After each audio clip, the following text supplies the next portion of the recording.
and the rats then have to painstakingly clean the decomposed roots out of their burrows. An experiment was conducted where sand rats were kept in cages and provided with ample food every day. Yet, these rats quickly became anxious and died because they could not gather grass roots and accumulate enough to feel secure. From a human perspective, we see that these sand rats are foolish. 4/5 of their efforts are not only unnecessary but harmful. By gnawing off the grass roots in the desert, they make the desert even more barren, reducing their chances of survival. In trying to ensure their safety, they destroy their future. This is digging their own graves. If the sand rats are foolish, what about us humans? Over the years, I've interacted mostly with businessmen. Several of them are already millionaires, with enough wealth to support their families for the rest of their lives. Yet they never seem satisfied. They continue to work tirelessly, day after day, year after year. Watching their endless toil, I often think to myself, why bother? One example is a 36-year-old vice director of a provincial finance department. Dissatisfied with what he had, he took bribe after bribe. Eventually, his crimes were exposed, and he ended up in prison. At the peak of his career and life, he sacrificed everything for something unnecessary. Why bother? On some websites and forums, I've seen people tirelessly comment on every topic under the sun, from science to religion, from politics to news. They are so busy writing, consumed by their pursuits, that they seem lost in their obsession. Why bother? Sand rats feel secure only when they have stored more grass roots than they actually need. Without this, they become anxious to the point of death. Even when well-fed and with no real survival threats, they still worry if they haven't accumulated enough. Excessive accumulation depletes resources and drains life. As the global population continues to grow while resources dwindle, the desire to accumulate extra grass roots intensifies, creating a vicious cycle. Even if humanity achieves sustained peace and development, if we don't eliminate the sand rat anxiety, resources will eventually run out.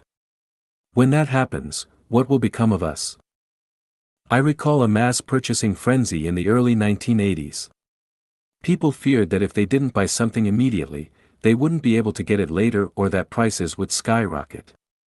This too was a form of sand rat mentality. Will it happen again? It's easy to know the way, hard to walk the way, and even harder to uphold the way. Excess is dangerous to life. Life is finite. If we focus too much on accumulation, we risk losing precious time. Worse, we may miss the opportunity to sublimate our lives. I remember a younger family member who began worrying about her 1-year-old child's future college tuition when she was just 23. She wrote to me, complaining that if she didn't find a way to earn more money soon, she wouldn't be able to pay for her child's education. I responded with a serious tone, saying, "Why are you worrying about something so far off? Live for today. Do you know what will happen tomorrow? What changes might come?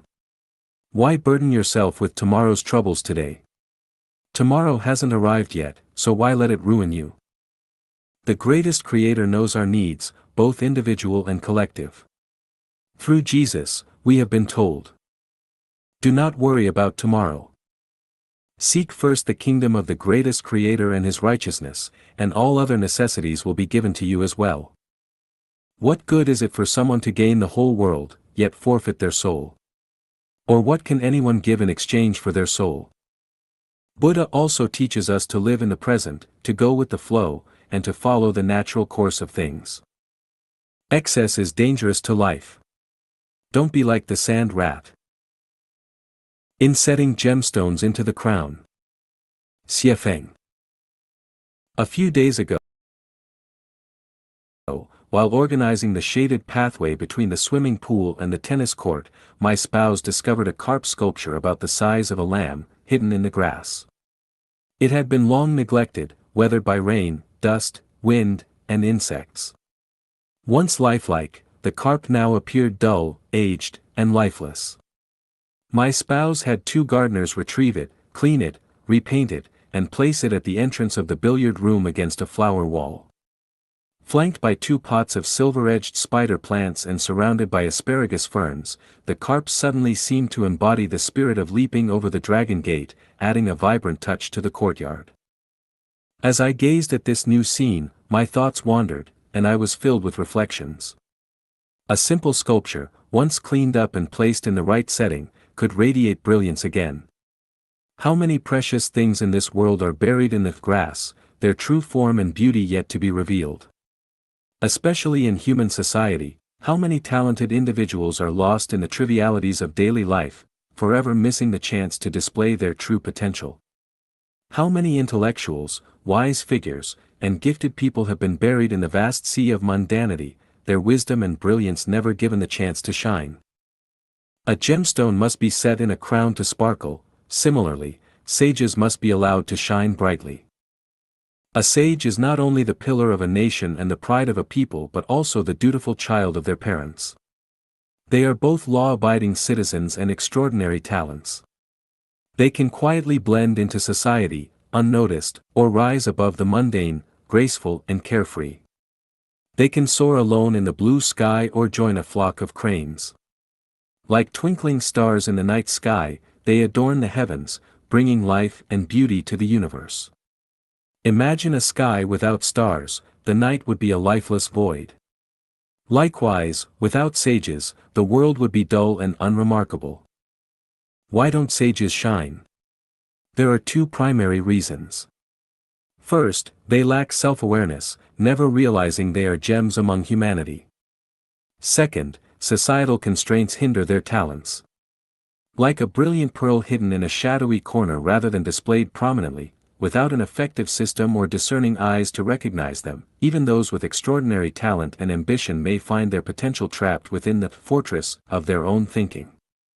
Their fervent aspirations and profound knowledge may be eroded by time and drowned by mundane chatter, leaving them to live in obscurity. To become a sage, one must overcome these 2 obstacles. First, seek the guidance of saints, for saints possess the insight to recognize true talent. Without following a saint, how can one discern whether they are wise or not? If one blindly believes themselves to be the best, they risk becoming like the proverbial frog at the bottom of a well. Second, be friends but not followers. It is crucial to cultivate friendships with people from religious and political circles while avoiding membership in their organizations. Once entangled, doctrines and rules may constrain one's free will and innate nature, rendering them a servant to others, unable to live freely. Additionally, it is vital to step out of one's circles regularly. Remaining caught in a vortex leads to confusion, while stepping out offers clarity to evaluate what truly matters, its nature, value, and worthiness of one's devotion. Time and energy are the diamonds of life. Insetting gemstones into the crown means dedicating one's time and energy to endeavors that best reflect the value of life. But where can one find the place or career that best reflects life's value? I carefully considered various fields, from farms to factories, military camps to mines, government offices to schools, service industries, commercial pursuits, and even matters of the heart. I pondered the work of scientists, professors, thinkers, writers, artists, philosophers, political leaders, and religious figures. Yet, something still felt missing. I also reflected on the lives of hidden hermits residing in the mountains and streams. Their existence is undeniably free, wonderful, and elegant, but there lingers a faint sense of helplessness and coldness. Of course, those exceptional individuals who bring light to humanity deserve respect. But if their own life's journey is too sorrowful and tragic, I hesitate to advocate such a path. So, where can one truly reflect the greatest value of life? The mystery is boundless. How to know whether you are fragrant or foul? Xiefeng. Yesterday, a friend brought over a box of shrimp and 2 fish, saying they were fresh from Mozambique. Within half an hour in the kitchen, a swarm of flies was drawn to the fishy smell. We had no choice but to deal with it, washing, peeling, frying, and cooking. It was only after we had eaten and thoroughly cleaned up that the flies finally began to disperse. My home, whether it's the bedroom, living room, kitchen, or courtyard, has always been praised by friends for its cleanliness and tidiness. Flies are rare in the kitchen, even if one or two occasionally wander in, they take a quick look and leave, rarely settling. So why did so many flies appear all of a sudden? Where did they come from? The more I thought about it, the more it turned my stomach. It was clear that the flies had been attracted by the shrimp and fish, the fishy smell had drawn them in, possibly from about a 10-kilometer radius. Wherever there is a foul odor, flies are sure to follow. By eating shrimp and fish with that fishy smell, I had undoubtedly absorbed some of it. Even though the food was quickly digested, the odor had unquestionably left its mark on my body. People with high blood sugar are more prone to being bitten by fleas, mosquitoes, and other insects. Flowers draw butterflies, while fishy smells lure flies. Whether butterflies are drawn to you or flies swarm around you depends entirely on whether you are fragrant or foul. The Bible forbids the eating of certain animals' meat, calling them unclean. Muslims do not eat pork or the meat of animals that died naturally, for the same reason. Buddhists completely avoid meat and pungent foods like garlic and onions, as well as meat with a strong odor.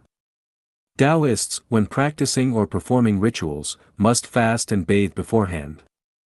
These practices are not just rituals, there is deeper wisdom behind them. In the second article of the Revelation chapter, I mentioned my grandmother. She was an illiterate woman, yet she knew countless stories about celestial beings. The most remarkable thing was that she had never eaten meat, not even eggs. She was not a Buddhist, so why did she avoid meat? There was a deeper reason behind it. You are what you eat. In the health preservation chapter, I realized, meat eaters become heavy, dull, vegetable eaters become light, clear, grain eaters become wise, air eaters become spiritual. I would now add two more insights. Foul foods make one smell, while eating flowers makes one fragrant. So, do people who eat meat tend to have more brutal personalities? Are vegetarians kinder than meat eaters? I won't delve into this question, but one thing is certain, after eating garlic or onions, our mouths will carry their smell for hours. After eating lamb, our mouths will have a strong odor. After eating fish, our mouths will carry the fishy smell. The conclusion is simple, after eating beef, our mouths will taste of beef, after eating insects, our mouths will have the taste of insects. Whatever we eat, our mouths will carry the taste of that food. The real question is, if we frequently eat animal meat, could we become animals in the next life? What we eat affects our future. The path of cultivation in this world is not something to be taken lightly. To discuss this further, the mysteries of this world cannot be fully explained. Let's take this further. If eating physical food impacts our future, what about consuming spiritual food? People who read ghost stories all the time will have ghosts on their minds. Those who spend their lives reading atheists will only think about the idea that existence determines consciousness, believing humans are the pinnacle of all life and that we can overcome fate. They do not believe in the greatest creator. People who watch pornographic films or read certain magazines will be filled with those thoughts. Those who are obsessed with money will have wealth on their minds. Those obsessed will always be thinking about ladders of status. Those obsessed with fame will constantly think about how to gain fame or be associated with famous people. Where eagles gather, there are bound to be animal carcasses. Where flies gather, there are certainly foul-smelling foods. Where businessmen gather, there is certainly wealth. Where the public gathers, there is certainly entertainment. Where criminals gather, there are certainly plots for crime. Where wise people gather, there are certainly saints. And where saints gather, there are certainly divine spirits and the greatest creator. Observe what surrounds you, and you'll see whether you're fragrant or foul. Fragrance draws butterflies to flowers, and peace lets thoughts flow. A clean body wards off illness, while a pure heart invites celestial beings. Whether you believe it or not, that's entirely up to you. Beware. One tendency hides another. Xiefeng first emerged, all things and phenomena in the universe have contained these two attributes, forming a duality that ensures balance, with each half complementing the other and embodying the symmetry of opposites. Life and death, for instance, are the two sides of existence. Life contains death, and death contains life. They are opposites yet interdependent. Without one, the other cannot exist. The nature of life in the Pure Land is a separate discussion. The concept of symmetry and the idea of opposites is a valuable tool for understanding phenomena and things, and it is a major avenue for humanity's path to wisdom and sainthood. If we only focus on one side of things, or only recognize one aspect, we will inevitably fall into extremism and be misled. A sheet of paper has a front and a back, or a yang side and a yin side. If we only acknowledge the front of the paper and deny the back, then our thinking has a problem. This type of thinking, which sees only one side of things, is a form of one-sided thinking, asymmetrical thinking, and disharmony. Lifechanyuan begins by the concept of unconventional thinking. The goal is to inspire people to break free from one-sided perspectives. It encourages us to twist one end of our thinking 180, inverting it, to see what we hadn't seen, turn absence into presence, good into bad, love into hate, up into death, success into failure, loss into gain, wealth, greatness into insignificance, heroes into fools, dark and so on. It is essential to emphasize that unconventional thinking is one's perspective by 180 degrees, not fully reversing or inverting it. If everything is fully inverted, we fall into another extreme. For example, when we look at a piece of paper, we see only the front. Paper over, we still see only the other side. The key is to see both the front and the back until we can no longer distinguish which is which. This is the subtlety of unconventional thinking. For example, when we can see death within life, and life within death, where life and death are interdependent and coexistent, when we finally realize that life and death themselves do not exist, this is the true understanding of unconventional thinking. Once we reach this level of thinking, we can become a master, a saint. I won't delve into this profound and mysterious holographic thinking theory. For now, let us focus on the yin-yang attributes of things and phenomena to analyze the problems present in human and individual thinking. Everyone goes through a passionate phase. When I was in middle school, I experienced an intense love affair with a classmate. It was a period of intoxicating infatuation. My mindset at that time was undoubtedly, in heaven, let us be a pair of winged birds, on earth, let us be intertwined branches, unwavering even if the seas dry up and the rocks decay. This is one tendency, but this tendency masked another one, the parting, the bittersweetness hidden within sweetness, the decades-long yearning, and the inner sorrow. The Cultural Revolution was a time of national fervor. Those who didn't participate as Red Guards may struggle to understand the passion behind slogans like, breaking the four olds and establishing the four new, or the zeal of singing revolutionary songs and traveling the world. During that time, people's mindsets were strikingly similar to my own during my youthful infatuation. However, beneath this lively and exuberant tendency lay another, the destruction of old superstitions and traditions without building genuine faith, which led to immense personal and national tragedies later on. Readers of The Rise and Fall of the Third Reich know that Hitler's impassioned speeches and charisma inspired the SS soldiers to fight heroically and relentlessly. At that time, Nazi soldiers were fervent and full of fighting spirit, completely convinced they were fighting for a great and sacred cause. However, one tendency hid another, they had no awareness that they were serving fascist rule. Certain holy war organizations have members who are brave and fearless, willing to face death without hesitation. Their hearts are often shaken by a sense of sacred power, fighting and sacrificing their lives for this sacred cause. They feel supreme honor, greatness, and pride. When they flew planes into the World Trade Center and leveled it to the ground, what they felt was nothing but extreme joy. However, this sacredness conceals a tendency. Beneath the brilliance lies immense evil. Some extreme religious and political organizations consist of individuals with one-sided thinking. They often believe their cause is the most righteous in the world, yet they fail to realize they are walking an extreme path, one that goes against the way. Over the past 6 months, I've been writing articles while reading widely from domestic and international Chinese websites written by somewhat well-known authors. To this day, I find a single excellent article.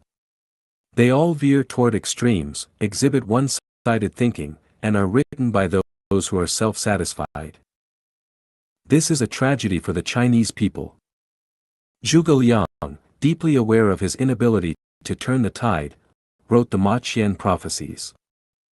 Similarly, Lifechanyuan may also be unable to change the course of events. After 10 months of online promotion, only a handful of individuals have grasped its essence. Most remain oblivious to the hidden tendency beneath another. They are unaware of the cliff's edge, even as disaster looms. Materialism and idealism, atheism and theism, are two sides of the same coin, or yin and yang.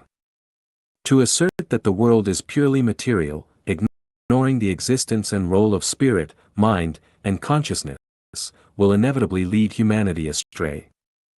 Conversely, to think the world is purely ideal or consciousness-based, disregarding the value and role of material existence, will likewise mislead humanity.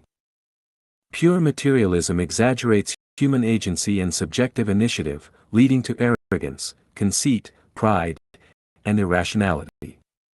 Pure theism suppresses and stifles human nature, innate freedom, and initiative, potentially bringing spiritual and psychological terror.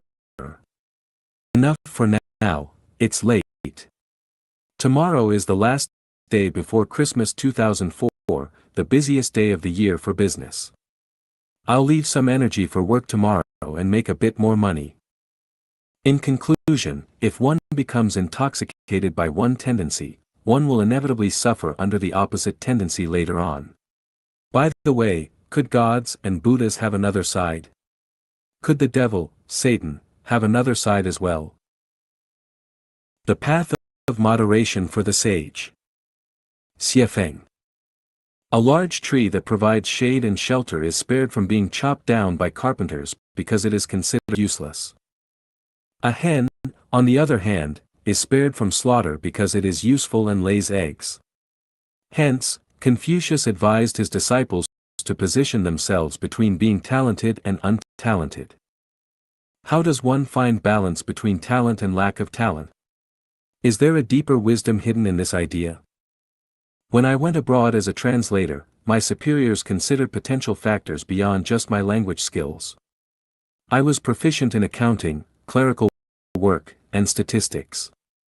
As a level 5 fitter, a role often referred to as the jack of all trades, in mechanical fields, I was well versed in mechanical schematics and construction. If needed, I could install and repair lathes, gasoline engines, diesel engine rigs. Moreover, I had basic knowledge of foreign trade correspondence, credit procedures, import-export processes, and customs clearance. By these standards, I was considered talented and deemed an ideal candidate for the overseas assignment. Before I left, I casually remarked to a colleague that the company could use me in multiple roles due to my varied skills. Unexpectedly, my colleague responded, "Why bother knowing so much? Once you're abroad, just stick to translating and failing in everything else. Otherwise, you'll overwork yourself and invite resentment from others." Taken aback but soon understood. The ancients warned that, in troubled times, excessive talent is a root of misfortune, and that, mastering 1,000 techniques is less valuable than excelling in one.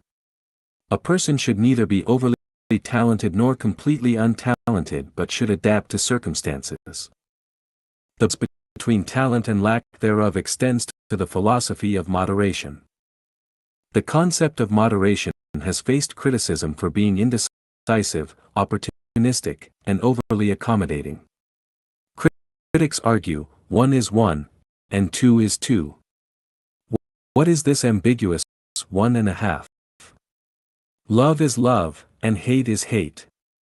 What is this undefined middle ground? For a long time, I scoffed at the idea of moderation, viewing it as unworthy of a true man. However, as I gained life experience, especially through the ups and downs of human relationships, I came to realize that moderation embodies the qualities of a sage and reflects the Tao. Without broad knowledge, one cannot grasp its essence. When dealing with the poor and the rich, leaders and subordinates, intellectuals and laborers, religions and political parties, men and women, governments and underground groups, Chinese and foreigners, the elderly and the young, conservatives and innovators, suppression and resistance, violence and cooperation, I find myself standing in the middle ground, avoiding favoritism. The sun shines equally on the good and the wicked, and flowing water nourishes both the earth and humanity without discrimination. If I am to follow the Tao, I must let things take their natural course. I grew up in poverty. During my 3 years at the Zhangjiago Geological Technical School in Hebei Province, the school cafeteria cook once remarked, "You've had the worst meals among the thousands of students here over the past 3 years." While studying at the University of International Business and Economics in Beijing, my classmates suggested pooling 12 yuan each for a shared meal, but I declined because I couldn't afford it. I've always finished every grain of rice in my bowl, a habit rooted not only in the understanding that each grain is hard-earned, but also in my personal experience of near starvation in 1958 and 1960. Whether it's green onions dipped in soybean paste from the northeast, sour noodles from the northwest, sweet foods from the south, or spicy Sichuan cuisine, whether it's Chinese or Western dishes, I savor every meal as if it were a delicacy. Friends often remark, "Watching you eat makes the food look delicious." Because of my humble beginnings, I once believed that all poor people were inherently rich, and all rich people were unjust. However, after climbing into the middle class and hiring nearly 100 workers poorer than me, I was disheartened by their laziness, irresponsibility, theft, lies, and ungratefulness. It became evident that some people are destined to remain poor. I once hired a lawyer to fight a year-long lawsuit against the National Trade Union, representing the poor. In the end, my eloquent speech made a difference, and I won the case. Before the law, the poor were left speechless and without a leg to stand on. Does this mean I now side with the rich? Not at all. The arrogance of the wealthy, their cutting remarks, and their ostentatious displays often leave the less fortunate feeling humiliated. I sometimes think, aside from your money, what else do you have? I've always been under others' leadership and detested the domineering and condescending manner of those in power, convinced that no official was truly good. However, when I later had the chance to lead others myself, I came to realize that being in a leadership position is no easy task either. The masses have their reasons, and those in leadership have their challenges. An irreconcilable dilemma exists between the two. I was once a member of the working class and deeply envied intellectuals. I thought they understood many principles, could distinguish truth from falsehood, and upheld justice, serving as the backbone of enterprises and the nation. Later, after graduating from the Education Institute and becoming a middle school teacher, I became an intellectual myself. However, I quickly discovered that intellectuals can be narrow-minded, self-serving, and overly concerned with trivial matters. On the surface, they may appear courteous and witty, but deep down, they are often masters of internal conflict. Currently, I have written nearly 1 million words in articles and can now be considered a genuine intellectual. My 10 months of experience online have profoundly revealed to me that intellectuals are not necessarily admirable. Famous intellectuals often disregard those without status, speaking in grandiose and polished rhetoric, while their true intentions and actions often tell a different story. As for the majority of ordinary intellectuals, deep down, their attitude seems to be, "I know you're capable, but I'll do everything I can to prevent your success." Jealousy may well be the innate nature of intellectuals. They envy not only the talents of their colleagues, classmates, and friends but also those of people everywhere, whether in the present or throughout history. Intellectuals tend to be more adept at hindering progress than fostering it. If they do offer praise or admiration for someone, it is usually because they stand to gain something from it, or the person being praised is a historical figure, deceased, or a foreigner. Otherwise, such praise rarely comes from a place of genuine sincerity. I was once a devout communist, idolizing Marx and Lenin and firmly believing that religion is the opium of the people. However, after studying the Bible, the Quran, Buddhist scriptures, and the Tao Te Ching, I came to realize how shallow and uninformed Marx and Lenin truly were. Later, I participated in religious activities and experienced various practices and rituals. Coupled with observing the fanaticism and zealotry of certain religious organizations and individuals, I came to understand that religion not only anesthetizes people's spirits but also constrains their souls and instills a sense of terror in their minds. I am a chauvinist, believing that men should have the final say in family matters and that women should stay out of politics. In my view, men should naturally be strong and brave, while women should be gentle and virtuous. This balance of strength and softness is the way of nature. However, I later realized that some men do not fit this mold. They are neither strong nor brave but instead gentle, even competing with women for the role of gentleness. This inevitably causes distress for women. When faced with such men, women have no choice but to become strong and assertive, embracing a form of female chauvinism. I am also a statist, firmly believing that everyone must operate within the framework of the Constitution and laws. Only in this way can society maintain order and harmony, enabling people to fully utilize their talents and resources. If societal problems arise, the first course of action should be to amend the Constitution and laws. Once established, these laws must be strictly adhered to by everyone, from top to bottom. No one should act outside the boundaries of the Constitution and laws, and any violation should be treated as a crime.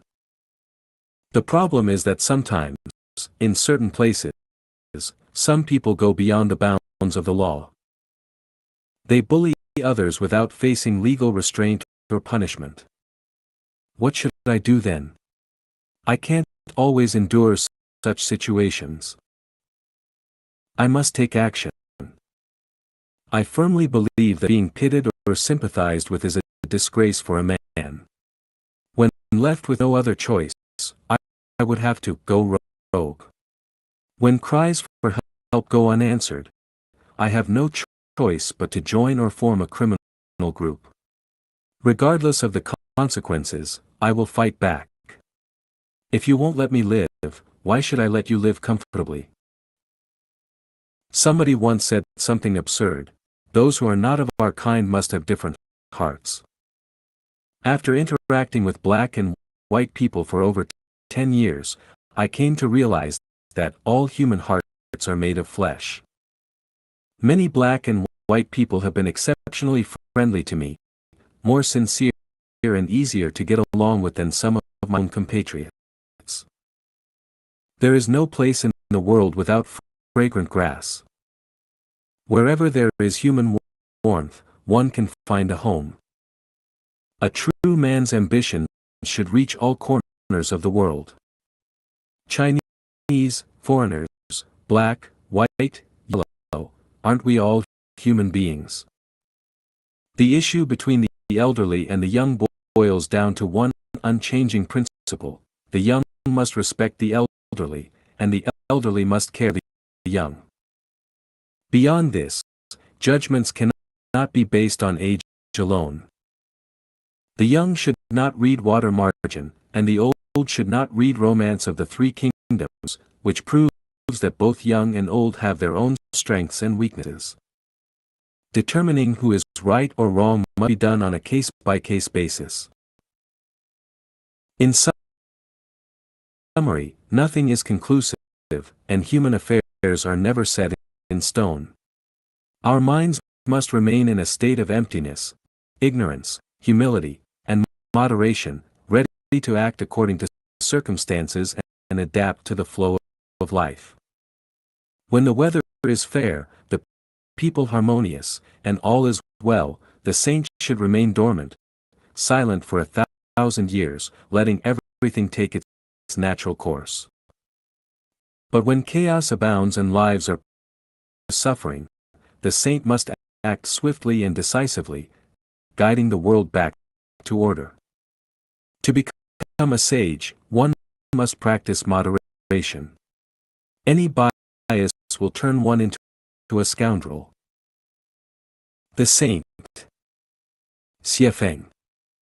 Zhuangzi said, "Take heaven as the foundation, virtue as the root, the way as the door, and the signs of change as the teachings. This is the saint." In the intermediate treasury of classical advice in Lifechanyuan, Part 1, the concept of the saint is described as follows. When the world aligns with the Tao, the saint fulfills their mission.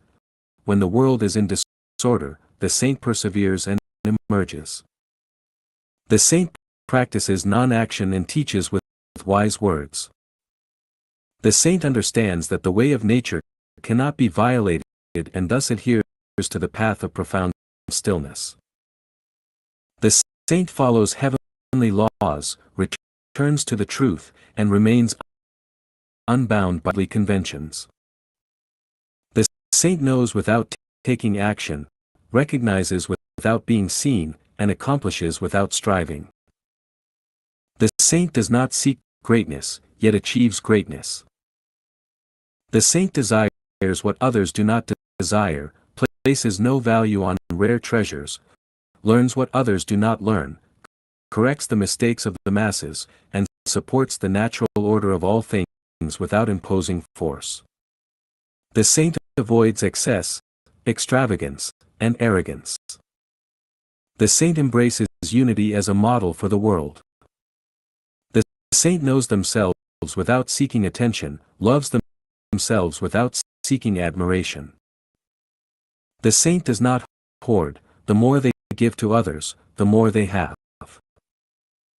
The saint's way is to act without contention, to use without greed. The saint is nameless, the divine person claims no credit, and the perfected person transcends the self. The saint's way requires minimal effort yet achieves significant results. The saint is not omnipotent, no thing has a perfect purpose, and neither heaven nor earth achieves complete perfection. The saint has no divided heart, and heaven follows a single way. The saint does not focus on life or death but seeks to understand their underlying reasons. The saint relies on the way for transformation, not on intelligence or cunning. Destiny is self-created, and the saint understands its principles. The saint is like a spiritual herb bestowed by heaven upon the earth, a miraculous elixir capable of curing all ailments. The saint absorbs the essence of the sun and moon, the spiritual energy of heaven and earth, and transforms into a celestial being or divine figure. The saint embodies the spirit of the greatest creator, serving as the creator's representative and messenger on earth and as the pinnacle of humanity. The wisdom of the saint is profound and unfathomable.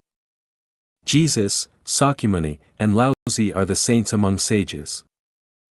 Great philosophers, scientists, thinkers, and politicians also exhibit the qualities of the saint. The wisdom of the saint does not primarily stem from knowledge or education but from spiritual resonance with the way. The saint possesses keen spiritual awareness. The saint transcends life and death, personal biases, fixed conclusions, hatred, and attachments. They flow with change and adhere to the principles of yin and yang. Zhuge Liang resolutely said, "To save the suffering and the troubled is the work of the saint." In times of turmoil in human society, it is only the saint who can guide humanity out of confusion and hardship. Great saints will inevitably emerge in human society, for only through the emergence of great saints can the worthy not be left behind in the wild will become one family. May our Lifechanyuan Academy members first become noble people, then sages, and ultimately saints. Let us open our eyes wide and seek the saint. Sages, Part 1. Xiefeng.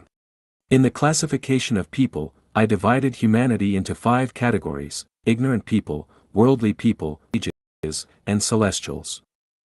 This classification is based on the varying degrees instinct, desire, emotion, reason, and spirituality dominate human nature. For instance, those driven by instinct are ignorant people, those driven by desire people, those driven by emotion are mortals, those driven by reason are sages, and those driven by spirituality are celestial. This is a broad and absolute categorization. Celestials can be further classified into ghost celestials, land celestials, deity celestials, and supercelestials. In Revelation chapter, Article 68, saints are discussed, and they belong to the celestial category. Based on the depth of their alignment with the Tao, celestials can be subdivided into perfected beings, true beings, celestial beings, divine heavenly beings. If categorized by levels, humanity is into 3 tiers. Lower level, ignorant people, worldly people, and mortals; middle level, sages; upper level, including ultimate beings, true beings, celestial beings, divine beings, and heavenly beings. Among the celestials only include human celestials and land celestials. Deity celestials and super celestials no longer belong, while ghost celestials are also outside humanity. The purpose of classifying people is not to toy with concepts but to help our position among humanity and identify the direction in us. Without classification, it becomes establish a reference point or coordinate system for our lives. Life becomes a tangled mess, and we may go through life without understanding what it is truly about. We know, for example, can be categorized into diamonds, roof fires, cat's eye, pazes, spinels, aquamarines, emeralds, tourmalines, garnets, opals, moonstones, sunstones, malachites, agates, bluestones, flawn. Has its own unique characteristic. Similarly, people into heavenly beings, celestials, true beings, saints, mortals, people, and ignorant people, based on this. A sage has transcended the constraints of instinct and emotion to enter a life of still falls short of a life of spirituality. Sages remain unclear about precedes consciousness or vice. They readily accept science, logical reasoning, empirically, and the wisdom distilled from the of experience. However, when it comes to transcending, sages are often at a bewildered, and even resistant. To a scale capable of measured kilograms, it works in range but becomes useless when the weight exceeds. A friend visited my home, was drowned. He could 5 meters, and he started floundering in. Fortunately, someone rescued him, otherwise, that could have been dire. Lifechanyuan vividly phenomenon. People are initially enthusiastic and paid, but as the path they find it difficult to keep up. They start to feel that certain aspects are problematic, attempting to explain things or draw on their rational thinking as sages. Try to impose limits on the bounds of the universe using simple laws, which is both distressing. Everything, pots, pans, trucks, their capacities, even spring limit. The Earth's mass remain within limits to maintain order. The problem thought is limitless. Left to people may never break free from rigid thinking. Guidance, they can transcend convention, enter a vast new dimension. Fortunately, few people to accept such guidance, and stubbornly attached to them. There are 80 billion islands in the celestial waiting for people to inhabit who are able to meet the standards required. Newton discovered cosmic velocities, 9 km per second, 2 km per second, and 7 km per second. If we assume that 7.9 km universal principle shape Earth's gravitational pull. If we assume that 11 per second is the universal principle break free from the solar system's control. If we assume that Einstein's proof of light applies to all matter, material, then we are doomed to Earth, trapped in a cycle of conflict, clothing, shelter, and one step away. They are like someone hanging vine over a cliff. Let go, and ranks of saints. If they refuse to let go, they with the vine. If sages do not abandon way of thinking and empty, they will remain sages. So is the state of sages. See Revelation 70. Sages. Sages are the backbone of nation and society. They are the guardian, the maintainers of harmony, the defenders of truth, emanators of saintly. Sages are precious upon humanity by nature. Mushrooms, peonies, and sparks of fire. The origins of salt descend from the 1,000-year end. They emerge in refinement of noble. In some sages are born, while others are self-discipline and refined individuals following its possess the following quality. Rational. They think not blindly follow. They maintain in all things of theirs rather than engage disputes. They are loyal and trust fickle or inconsistent. Humility. Recognizing the limits and limitations, then and respect the divine. Acknowledging they seek the God's weakness, they rely on the strength of the masses. Knowing their ability, they never mock ordinary dominance and seek to make ages. Who desire sudden ages. Seek overnight ages. Oppose the government. Who deliberately place center of controversies.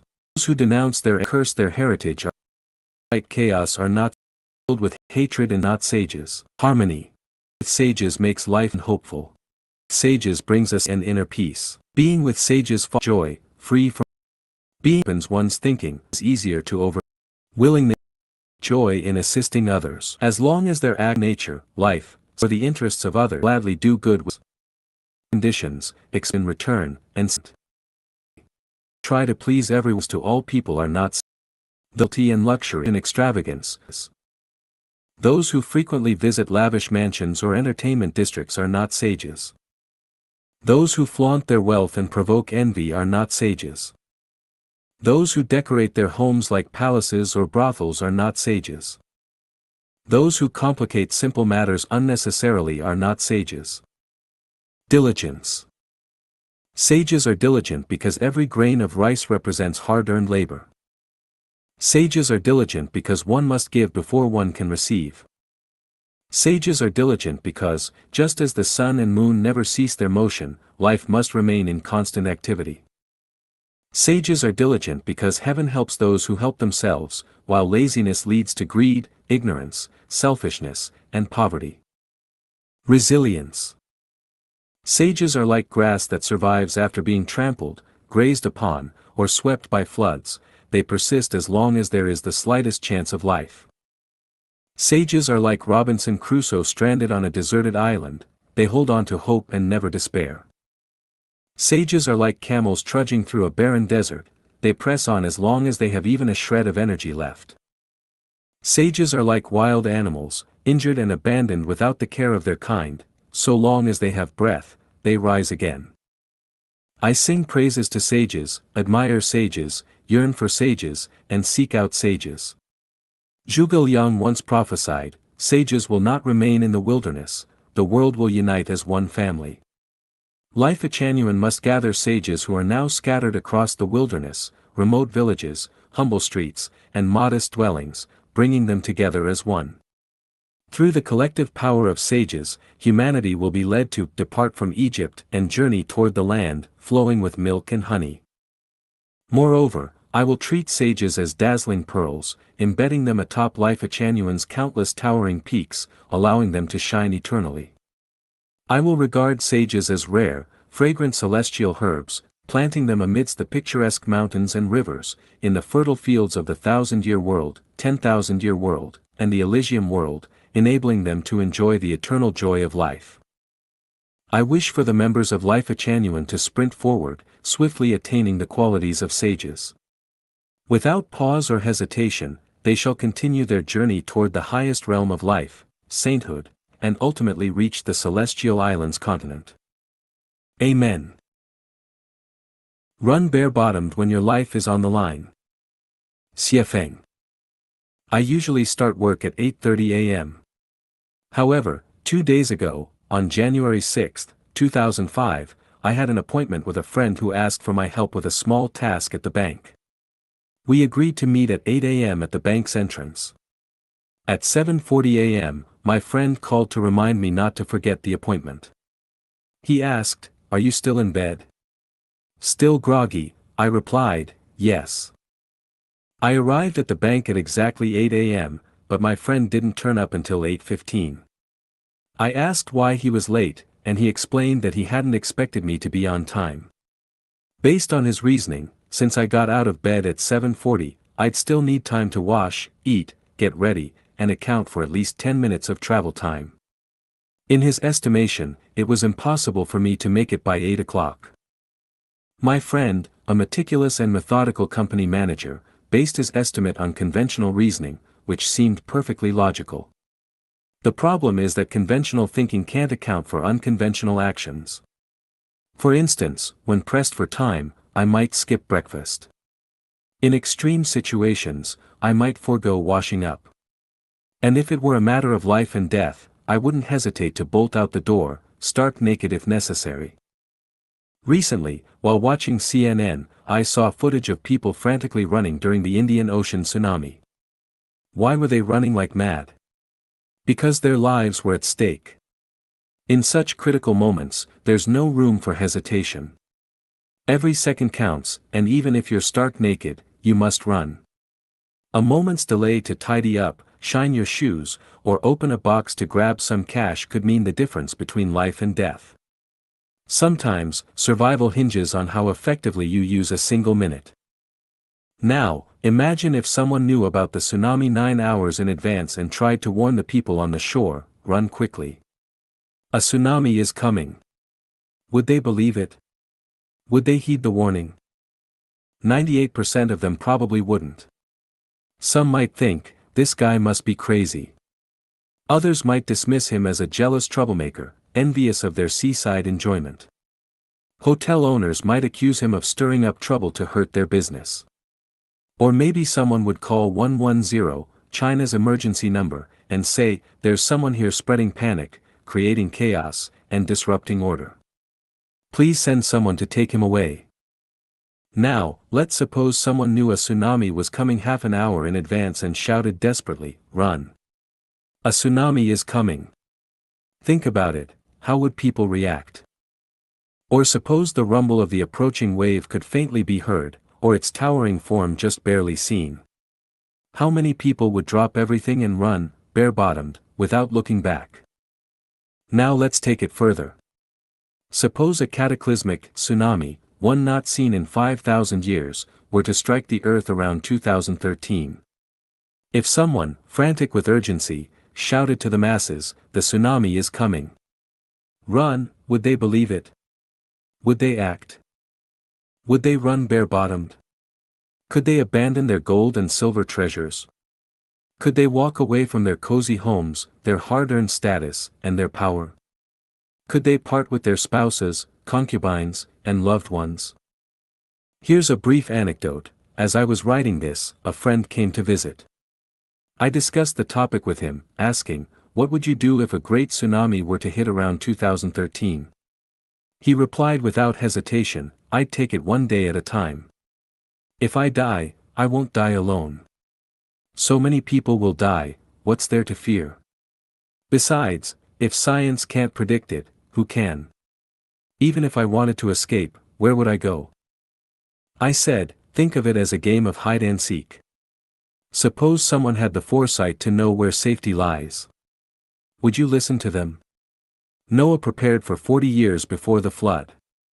The moment the ark's door closed, torrential rains poured down. Why not learn from Noah?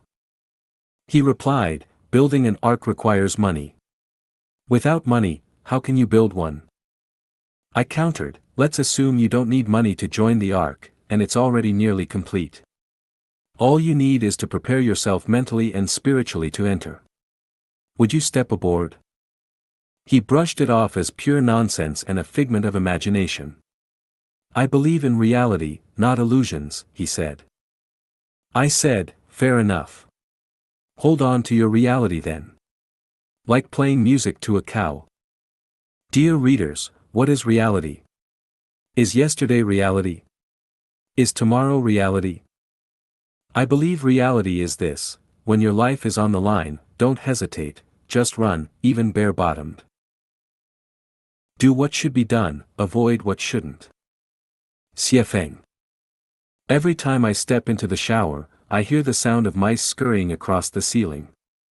On several occasions, I've even heard the squeaking of baby mice, confirming that a pair of mice have settled down to raise a large family, enjoying their domestic bliss. Ideally, I should find a way to drive them out, but considering that their mischief is limited to stealing dog food and that they haven't caused other troubles, I've taken no action so far and let them roam freely. However, I have issued a warning. You must know what to do and what not to do. Nature has granted you survival skills and the means to live. You have the right to exist, and I cannot deprive you of that. But there is a principle: you can build a nest on my ceiling, raise your young, and even make some noise at times. I won't hold you accountable for that. But if you overbreed, dig holes everywhere, and damage my home, I will take measures. Either I'll get a cat or lay poison everywhere. The choice is yours. The mice may have sensed this warning, or perhaps they are completely oblivious to my intentions. Regardless, if they act within bounds, they can survive safely, but the moment they grow reckless, disaster will befall them. If we compare my attitude toward the mice to that of the greatest creator's attitude toward humanity, this analogy could serve as a cautionary tale. Humanity must remain vigilant, knowing what should and should not be done. If we act recklessly and indulge our desires, who knows when a cat or poisons might suddenly appear? Could the Indian Ocean tsunami have been such a cat?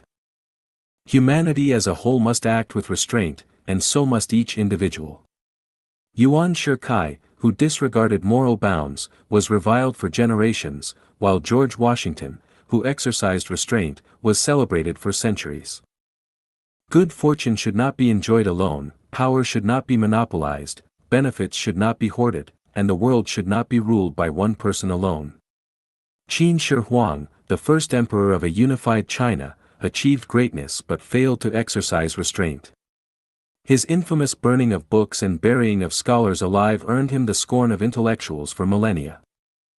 Heaven has its own scales of justice. No matter how ignorant or unaware a person may be, their heart holds its own measure. One may enjoy temporary success, but it is impossible to fool people forever. We may deceive others in some matters but not in all. Whether president or shepherd, everyone must know what to do and what not to do. We may escape human punishment, but we cannot escape the laws of the Tao. Those with power, those who have opportunities to benefit themselves, those basking in glory and praise, and those who secretly mock others for their ignorance must all learn to stop at the right point and exercise restraint. As members of Lifechanyuan, we especially must know what to do and what not to do. We must act as if walking a tightrope or treading on thin ice. For things we don't understand, we should stay silent, not out of indifference, but out of caution. It's okay if we don't produce masterpieces, as long as we don't create garbage. It's okay if we can't maintain peace and harmony, as long as we don't cause chaos. It's okay if we can't help others, as long as we don't harm them. Lifechanyuan itself must also have its boundaries. As humanity's spiritual and emotional sanctuary, it must focus on matters of the spirit and soul. In areas like politics, administration, markets, and systems, we should remain uninvolved. In these fields, we are amateurs, ignorant and unqualified. Even if we have some knowledge, we cannot monopolize every good cause. We must leave vast spaces for others to thrive and shine. All things in the world must operate within limits. The earth can only orbit obediently within the range of gravitational forces. Should it deviate from its path, it would cease to exist. Be it tigers and leopards, gazelles and elephants, mice and cockroaches, or sparrows and insects, all can only operate within certain boundaries. Exceed those boundaries, and disaster is inevitable. Humans cannot conquer heaven, they can only align with it. Humans cannot reject heaven, they can only follow it. Though I know little of politics, the teachings of saints have revealed that a great leader governs by adapting to circumstances and going with the flow. The great controlled floods not by blocking them but by channeling the water. A reservoir must have a spillway to ensure the long-term safety of its dam. Confucius said, "At 50, I understood the will of heaven." I am not far from 50, yet I have not yet grasped the will of heaven. What I do understand, however, is that to become a sage, one must know what to do and what not to do. Material thinking. Xiefeng. Preface. Life is a non-material structure imbued with spirituality. This is the essential characteristic that distinguishes life from non-life. When we examine the myriad life forms in the vast universe, we discover that the fundamental difference between various life forms lies in their genetic structures. The type of genetic structure determines the form of life. All humans, in terms of physical form, belong to the same species and share no significant differences. However, when we delve into the realm of thought, we uncover stark distinctions among individuals. Humans can be categorized into heavenly beings, divine beings, celestial beings, true beings, perfected beings, sages, mortals, worldly people, and ignorant people. Classifying humans based solely on conceptual categories holds little significance. However, when we focus on the evolution of life, we uncover a profound mystery, the essence of reincarnation and transformation. Understanding this essence allows one's life to enter the Tao. Once on the Tao, we can rise above the dense fog of confusion and progress toward higher dimensions of life, rather than remaining stagnant or regressing to lower realms. This is the purpose of distinguishing among different categories of people. By classifying individuals into heavenly beings, divine beings, celestial beings, true beings, ultimate beings, sages, mortals, worldly people, and ignorant people, we can clearly observe the trajectory of life's evolution and the direction for self-improvement and cultivation. For instance, if you are a mortal, your life's goal should at least be to aspire to become a sage rather than conforming to worldly people. Similarly, if you are a sage, you should aim to progress toward becoming a saint, a divine, celestial, true, or perfected being, rather than sliding backward. So, what is the fundamental difference among these different categories of people? The answer lies in their thinking. The way one thinks determines one's form of existence. Taiji celestial. How many types of thinking exist among humans? The variations are countless, diverse, and intricate. However, when categorized systematically, human thinking can be grouped into 8 major types. Material thinking. Image thinking. Associative thinking. Illusory thinking. Visualized thinking. Taiji thinking. Formless thinking. Holographic thinking. To guide those who revere the greatest creator, respect gods and Buddhas, honor life, and revere nature into heaven, the 1,000-year world, the 10,000-year world, and the Elysium world, I have provided a concise introduction to these 8 types of thinking in articles 73 to 80 of the Revelation chapter. These explanations serve to dispel confusion and help individuals attain enlightenment swiftly. Material thinking. Material thinking is a mode of reasoning based on the superficial phenomena of nature and human society. It evaluates life's value and determines actions without considering the deeper causal relationships behind appearances. This mode of thinking disregards the underlying reasons for observable phenomena. As such, it is also known as superficial thinking, intuitive thinking, linear thinking, one-dimensional thinking, instinctual thinking, or 1 + 1 = 2 thinking. This type of thinking is characteristic of animals and ignorant people, and it is also the predominant mode of thinking among most worldly people. Let us first examine some specific manifestations of material thinking before analyzing it further. Manifestation 1, pessimism, disappointment, anxiety, complaining, jealousy. People with material thinking are preoccupied with eating, drinking, playing, entertainment, building homes, seeking fame, accumulating wealth, and gaining power, constantly striving to outdo others. However, these desires are insatiable, leading to perpetual pessimism, disappointment, anxiety, complaining, and jealousy. Their entire lives are spent in a dazed struggle, much like dumplings boiling in a pot, constantly tumbling but never contemplating the deeper meaning behind the surface phenomena. Manifestation 2, stealing, cheating, robbing, defrauding, swindling, deceiving, abducting, bullying, oppressing, raping, killing. To satisfy their base physiological desires without being willing to earn through legitimate labor, or due to the unfair distribution mechanisms in society, such individuals resort to stealing, cheating, robbing, defrauding, swindling, deceiving, abducting, bullying, oppressing, raping, and killing. This reflects the law of the jungle in the animal world. They seldom, if ever, consider the catastrophic consequences of their actions on their own future lives.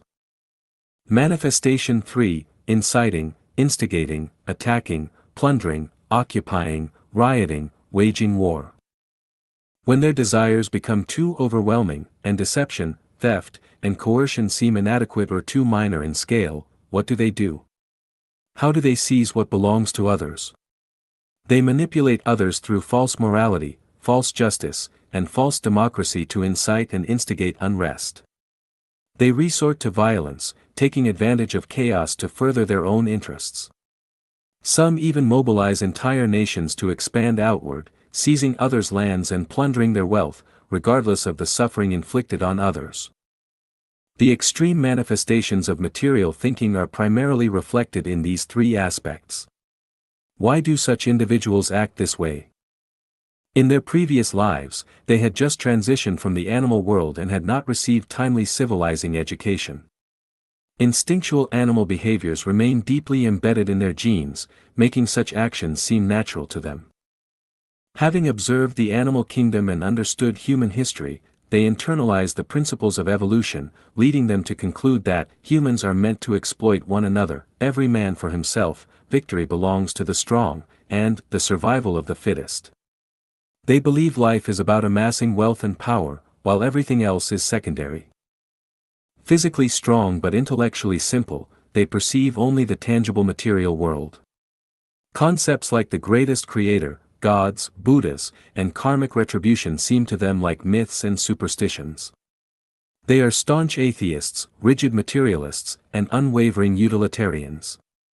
The material world, as it appears, is their sole reality. Their way of thinking shapes their psychological activities and behavioral patterns, directly determining their worldview and approach to life. Despite their simplicity, their destructiveness to human society is immense. They pose a great threat to civilized societies and are the primary cause of human suffering. The only solution is education. Humanity's foremost task should be to educate those with material thinking. Without addressing this issue, humanity will never experience true peace and happiness and will always face the potential risk of self-destruction.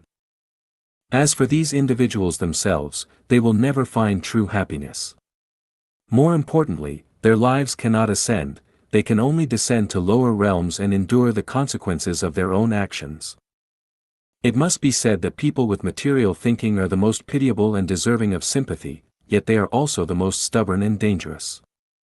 It is crucial to recognize that such individuals are not only found among the uneducated or the working class but also among scholars, professors, scientists, political leaders, and the wealthy. The real challenge lies in educating them. In conclusion, material thinking is the simplest and most practical form of thinking, but it is also the lowest and most primitive form of human thinking. Image thinking. Xiefeng. Image thinking refers to the process of transforming the appearance of the material world, or a tangible entity, into a pattern, symbol, melody, language, gesture, expression, or sound. For example, activities such as sketching, painting, photography, copying, rubbing, and sculpture express physical objects through patterns. These are all forms of image thinking. Similarly, cartography, whether it be maps, transistor circuit diagrams, architectural blueprints, process flowcharts, mechanical construction diagrams, assembly schematics, meridian charts, simplified musical notation, or staff notation, transforms physical entities into symbols, which is also an application of image thinking. Musical pieces such as A Moonlit Night on the Spring River, The Moon Reflected in Urquhart, and the violin concerto Butterfly Lovers express the stories of nature and human experiences through melodies rich in emotional highs and lows, achieving a profound spiritual impact. This, too, belongs to image thinking. The development and evolution of the Chinese language is a result of image thinking. Our writing system began with pictographs, where visual symbols represented physical objects. Even today, characters like moon, mountain, stone, field, and water still retain traces of their original pictorial forms. When reading classic literary works such as Romance of the Three Kingdoms, Water Margin, Journey to the West, A Dream of Red Mansions, and Investiture of the Gods, we can vividly see the characters come to life, as if they are standing before us. This is a result of the author's image thinking, through which real people are transformed into literary figures. The 5 Animal Frolics exercise, created by the renowned physician Hua Tuo to enhance physical health, elevates the imitation of animal movements into a series of postures and gestures, another manifestation of image thinking.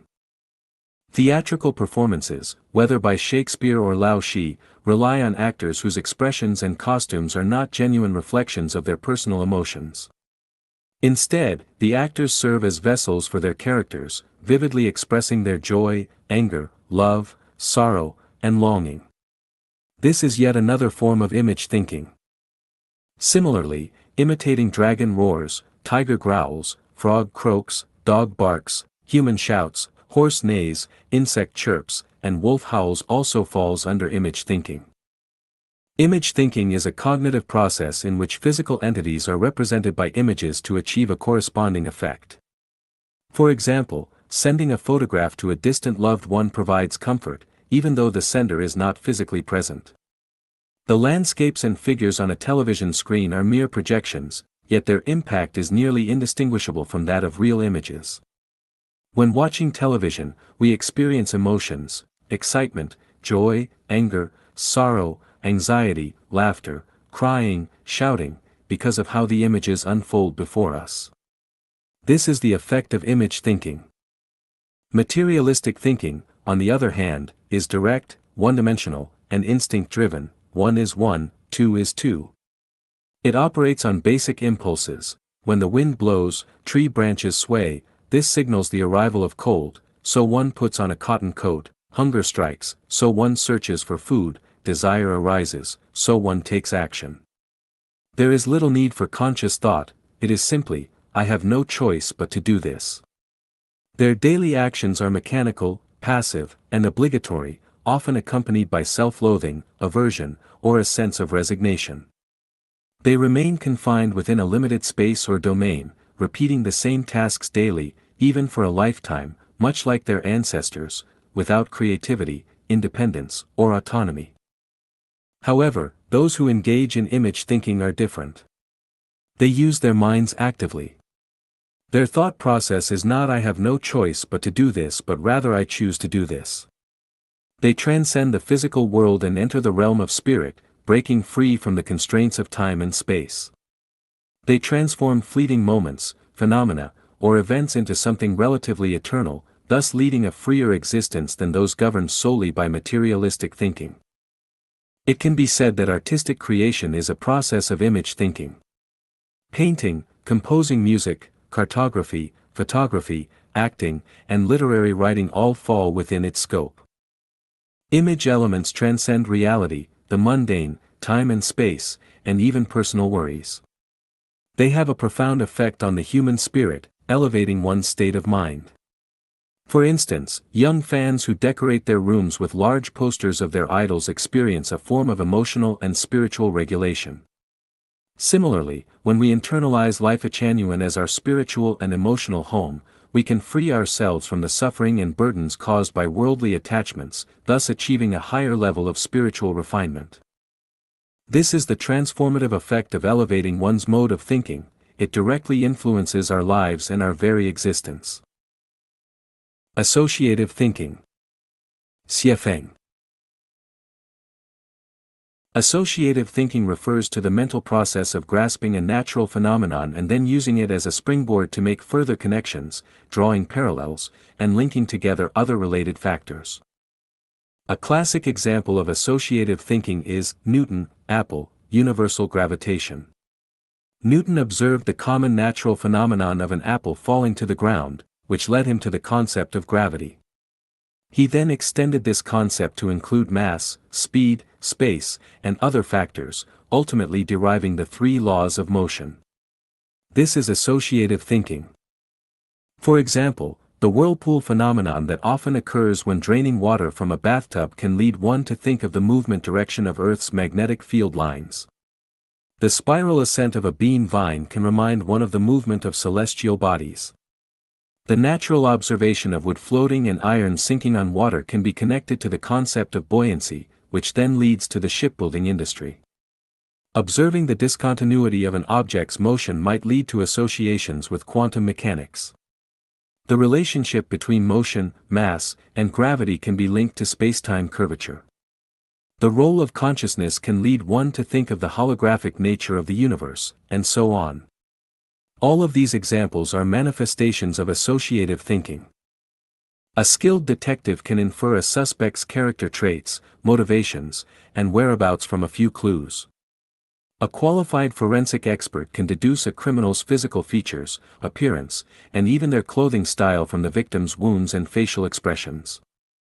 A seasoned traditional Chinese medicine doctor can link a patient's complexion to internal organ health. A master of face reading, Mian Xiang, can infer a person's past actions and future fortunes from their facial features. A feng shui master can assess a person's living environment based on their handwriting and habitual movements. A skilled politician can sense the rise and fall of dynasties or the coming of a new era based on public psychological behavior. An economist might predict fluctuations in the stock market or the economic trajectory of a country based on a single event. A sociologist could infer the loss of a nation's values and morals from the prevalence of issues like prostitution, drug use, and organized crime. Even a fashion designer can predict future trends in clothing based on street fashion and the pace of people's movements. Associative thinking is primary, inventive, pioneering, and unique. It is a form of divergent thinking. Many people may appear to engage in associative thinking, but in reality, they are merely applying knowledge or accumulated experience from others. For example, many farmers can predict the cycle of farming based on the changing seasons, spring sowing, summer growing, autumn harvesting, winter storing, but this is not the result of their associative thinking. Instead, it is a reflection of accumulated experience in their awareness. Many people can connect the pain of arthritis to changes in the weather, but this, too, is the result of knowledge and experience, not associative thinking. Similarly, many businesspeople can predict which goods to buy and sell based on regional, temporal, and seasonal differences, but this is again the result of experience, except in rare cases. In professions like engineering, technical work, and scholarly research, it might seem like associative thinking is at play, but in reality, they are simply applying the knowledge learned in school or accumulated through experience. For example, Newton's association of a falling apple with the law of universal gravitation is the result of associative thinking. However, if a college student claims that he can associate a falling apple with the law of universal gravitation, he is merely recounting the knowledge he has learned rather than demonstrating his own associative thinking, unless he had never heard of Newton or the concept of gravity before. Strictly speaking, only thought processes that lead to new discoveries, inventions, creations, or theories qualify as associative thinking. From this perspective, those who truly possess associative thinking abilities include scientists, inventors, forensic experts, traditional Chinese medicine practitioners, face readers, feng shui masters, outstanding politicians, and military strategists. Engineers and technicians who develop new products can also be loosely included in this category. The slow but steady progress of human civilization is primarily driven by individuals with associative thinking abilities. Without them, modern civilization as we know it would not exist. Material thinking is a form of fixed thinking, whereas associative thinking is divergent thinking. It breaks through the limitations of material thinking, surpasses the imitation and replication of image thinking, and directly extends its reach into the unknown. This leads to new discoveries, inventions, and paths forward. However, associative thinking is still far from unlocking the ultimate mysteries of the universe.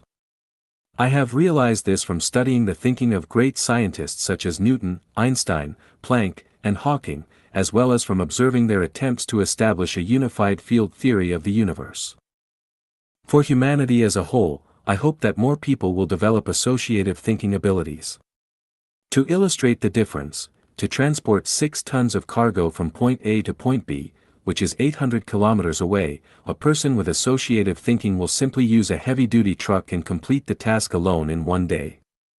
In contrast, someone relying solely on material thinking, even if they can carry 50 kilograms and walk 100 kilometers per day, would require 120 people and 8 days to accomplish the same task, a waste of effort with inferior results. Meanwhile, someone limited to image thinking would not even be able to conceive of a solution. From an artistic perspective, image thinkers are more remarkable than material thinkers, but from a practical perspective, when hungry, a real bun will satisfy hunger, while a picture of a bun, no matter how lifelike, cannot solve the problem.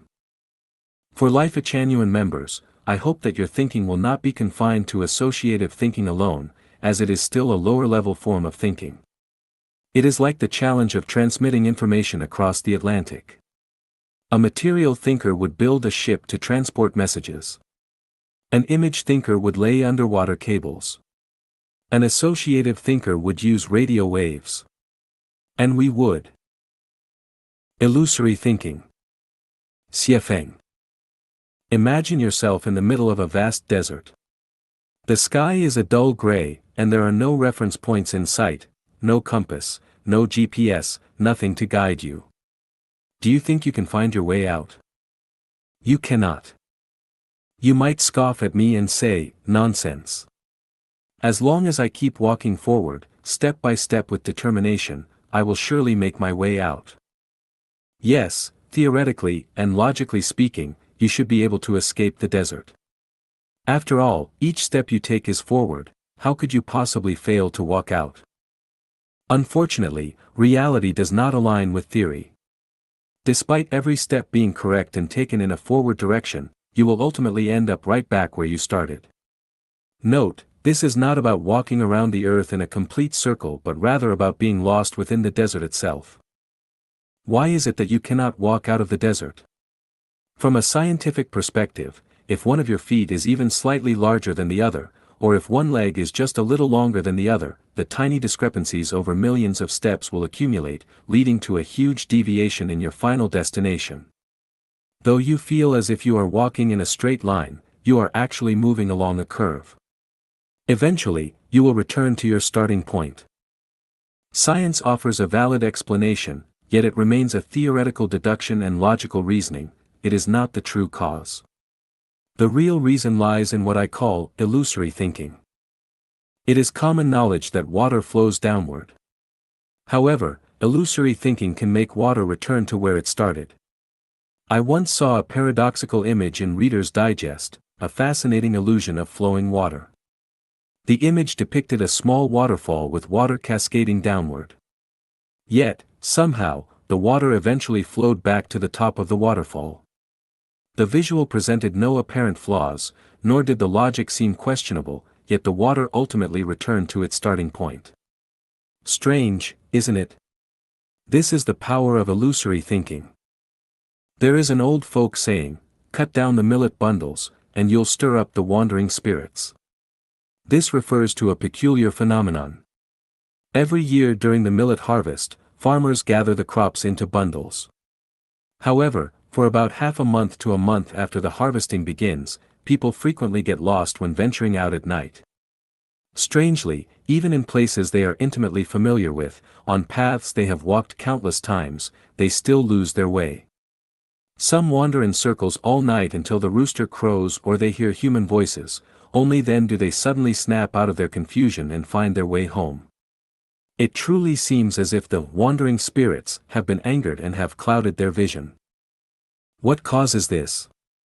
The prevailing theory suggests that certain molecules, or scents, released into the air after the millet is harvested have a narcotic effect on the nervous system, inducing a state of illusory thinking. So, what exactly is illusory thinking?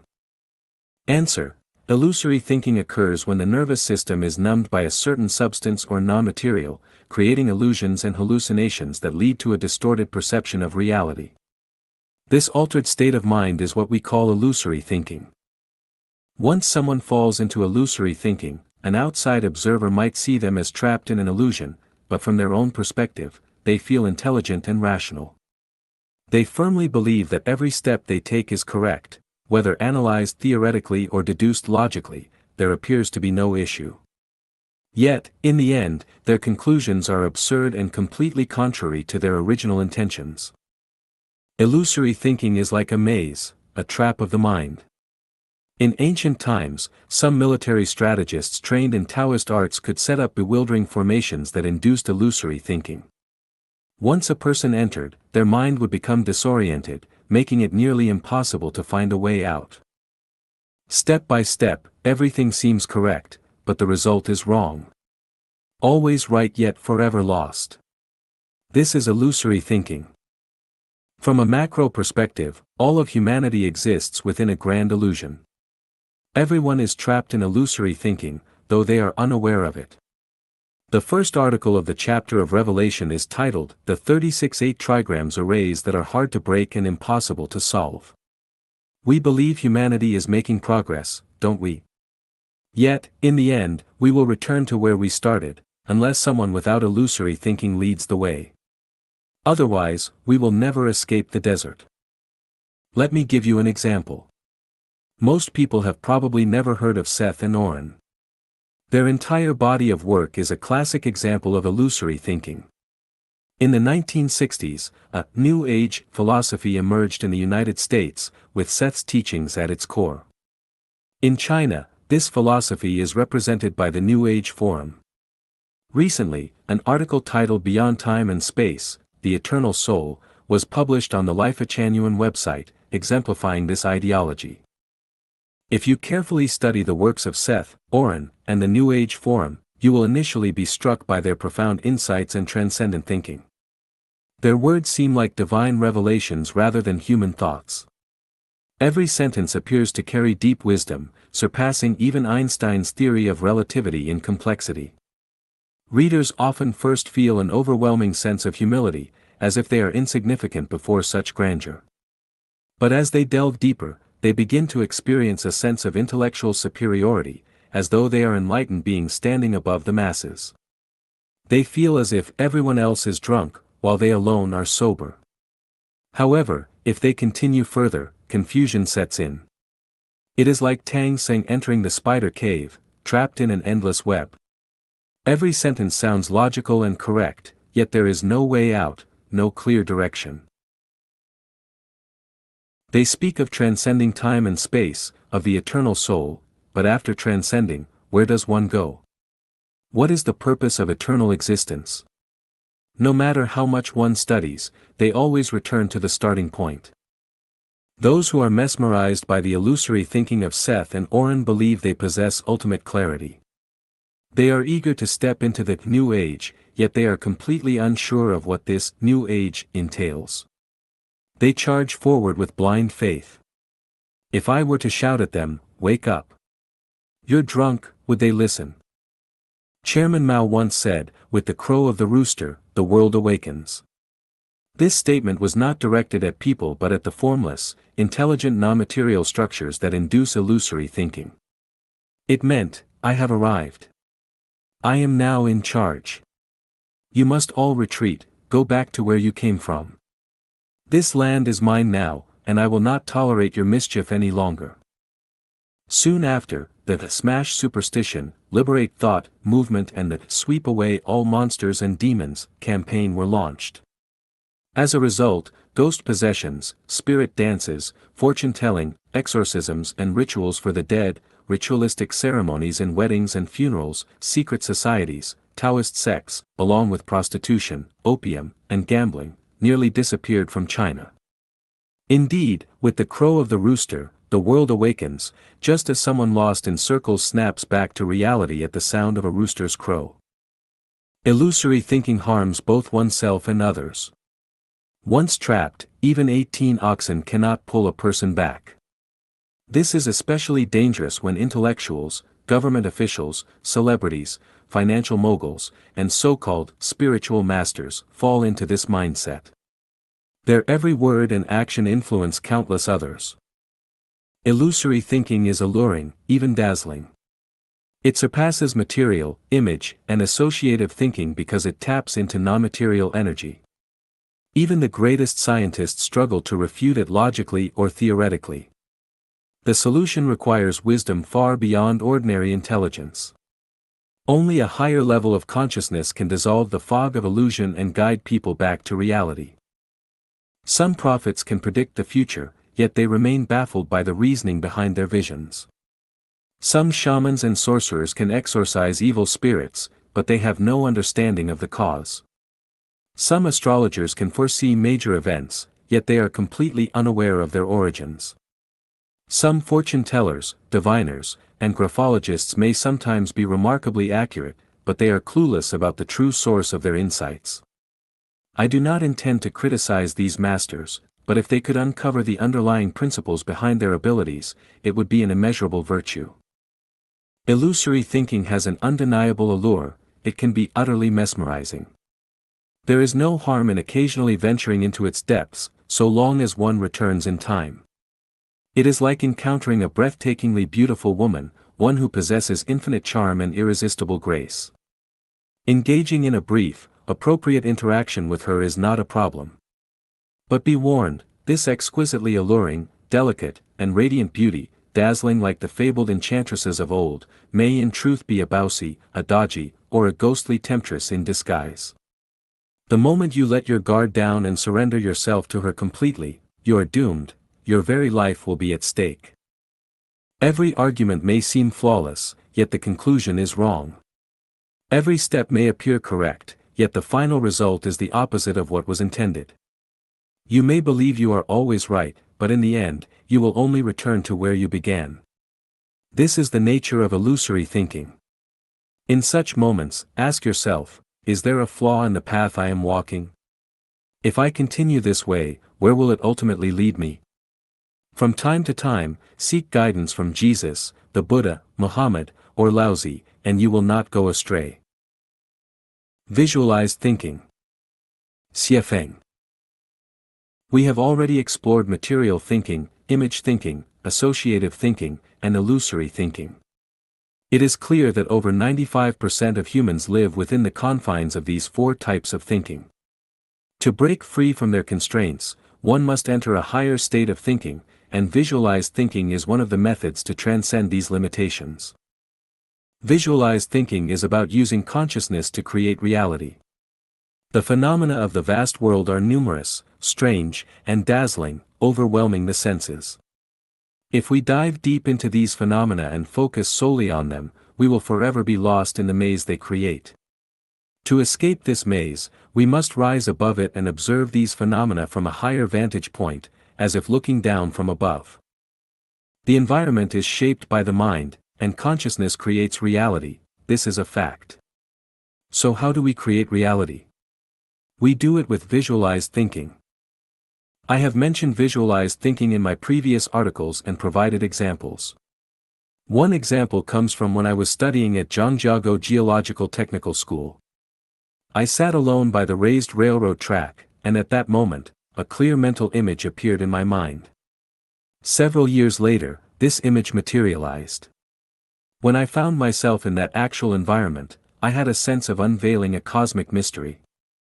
Later, while chatting with a friend by a swimming pool in Zimbabwe, he described scenes he had imagined years earlier, which then unfolded exactly as he had envisioned. This evidence made me even more certain that everything is created by the mind. This is one of the secrets of the universe. I also reflected on my own life and realized that coming to Zimbabwe and opening a shop in Harare were both things I had previously envisioned. Reality was strictly following the images in my mind. Pay attention, this is groundbreaking evidence and a revolutionary way of thinking. This secret is not something I wish to spread widely. I only share it with Chanyuan Celestials, and only with those who believe in me and whose hearts resonate with mine. You have given up yourselves, and thus, you have gained yourselves. You wholeheartedly safeguard Xifeng, forgetting yourselves, and thus, you are able to possess yourselves. However, those like Xiaoxi, Chenyan Celestial, and Sitong, who strive to hold on to themselves, ultimately lose themselves. They will never escape the maze of illusions. From this, we can witness the truth of Jesus' words and the profound wisdom of Buddha. Only by letting go of oneself and achieving selflessness can one truly gain oneself and attain supreme enlightenment and great wisdom. Diligence is correct, while laziness is dangerous. However, even diligence requires proper methods. Being busy does not necessarily mean being diligent. One can be busy for a lifetime without achieving anything meaningful. Now, we must focus our time and energy on what truly matters. We must accomplish in a single day what ordinary people would take a year to achieve. We must complete in a few years what ordinary people would need thousands or even tens of thousands of years to finish. How do we do this? By using visualized thinking. For example, if you want to live in a luxurious villa, conventional thinking dictates that you must first earn money, then once you have enough, hire someone to design a blueprint or purchase one, buy land and materials, and hire a construction team to build according to the blueprint. This process takes a long time and may not even succeed. This is the slow approach. The smarter approach is to first calm your mind, then, in a meditative state, visualize the villa in detail. The clearer the image in your mind, the better. Once you have fixed this mental image in your consciousness, the negative universe will mobilize everything, including yourself, to help you realize this vision. The only remaining factor is time.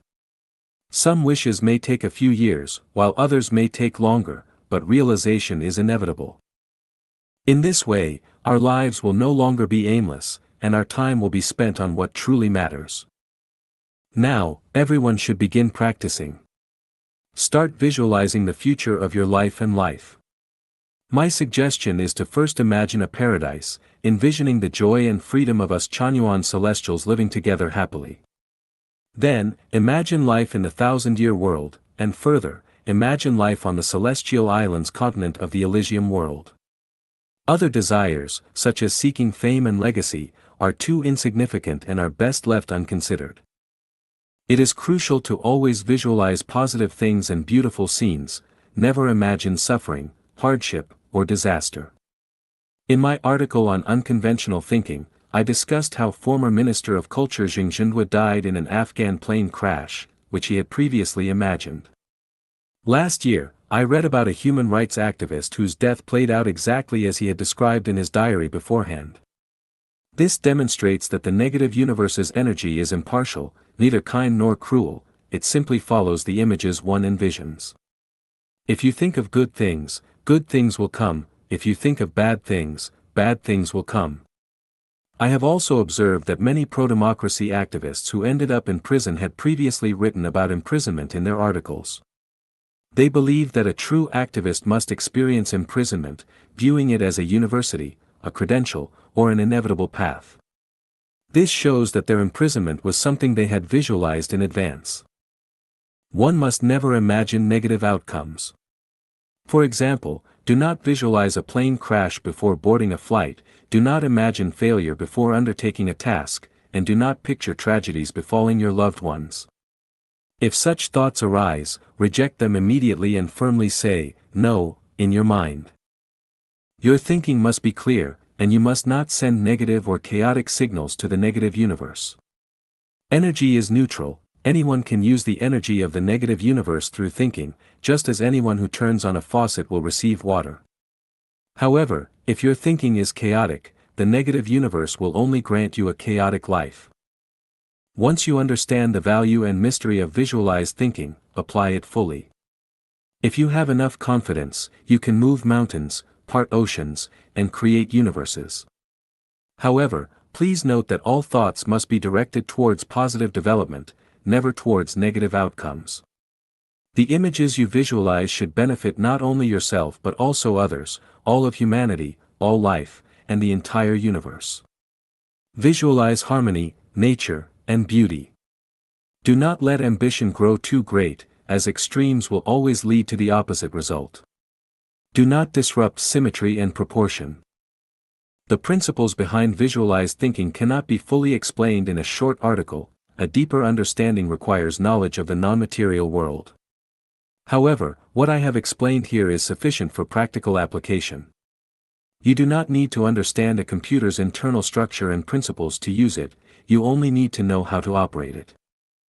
Starting now, we must not wander aimlessly or waste time excessively learning from others' wisdom.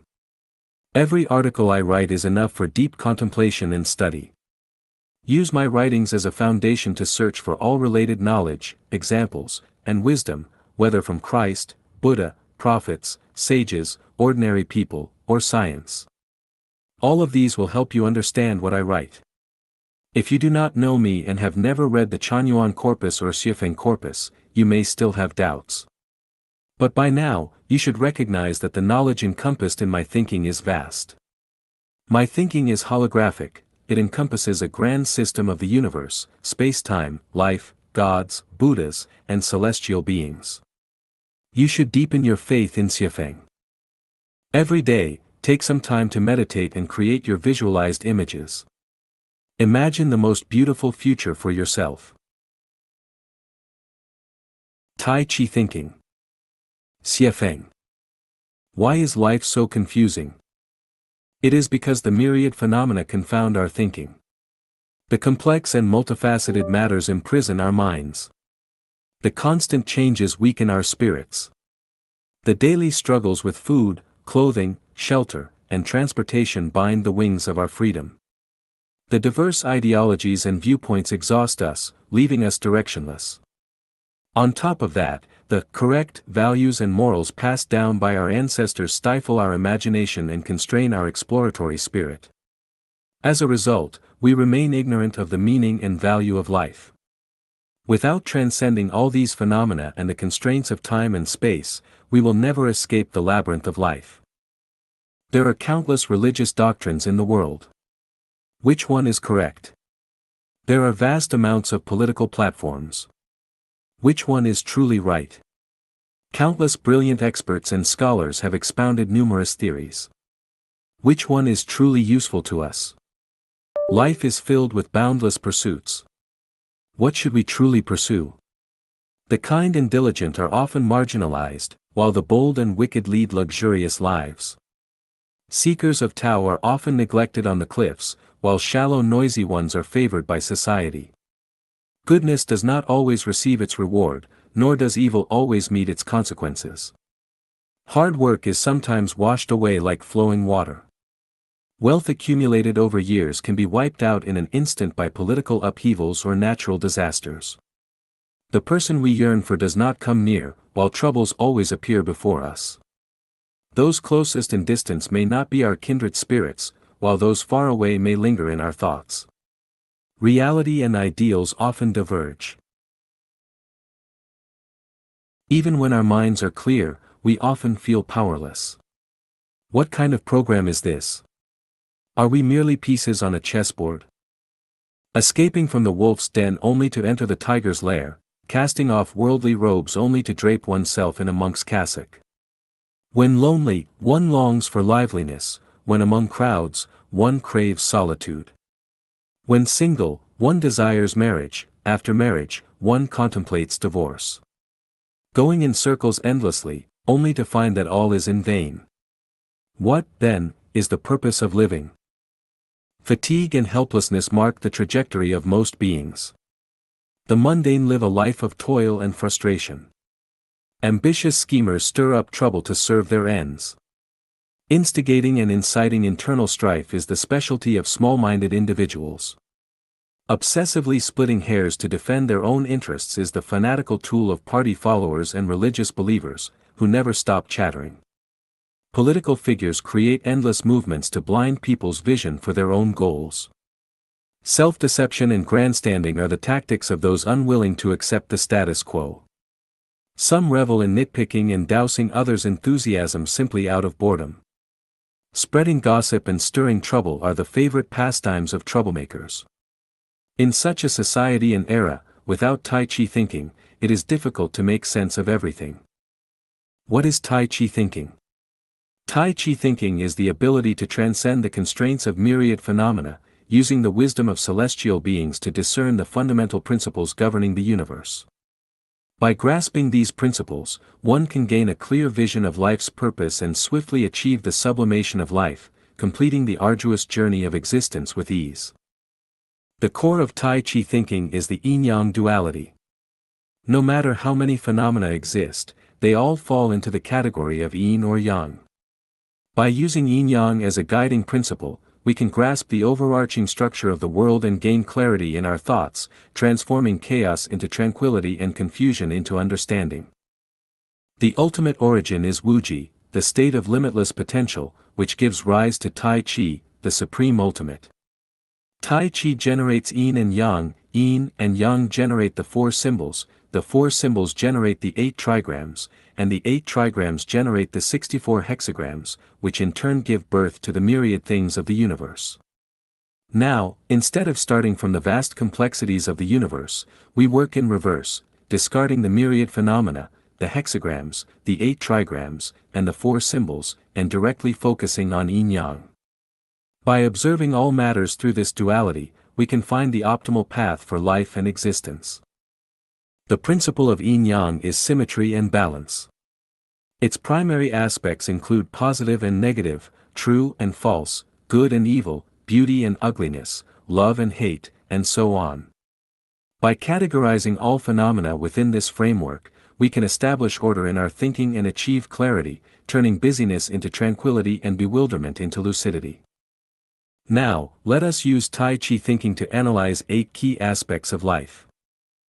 The world consists of 2 fundamental parts, yin and yang.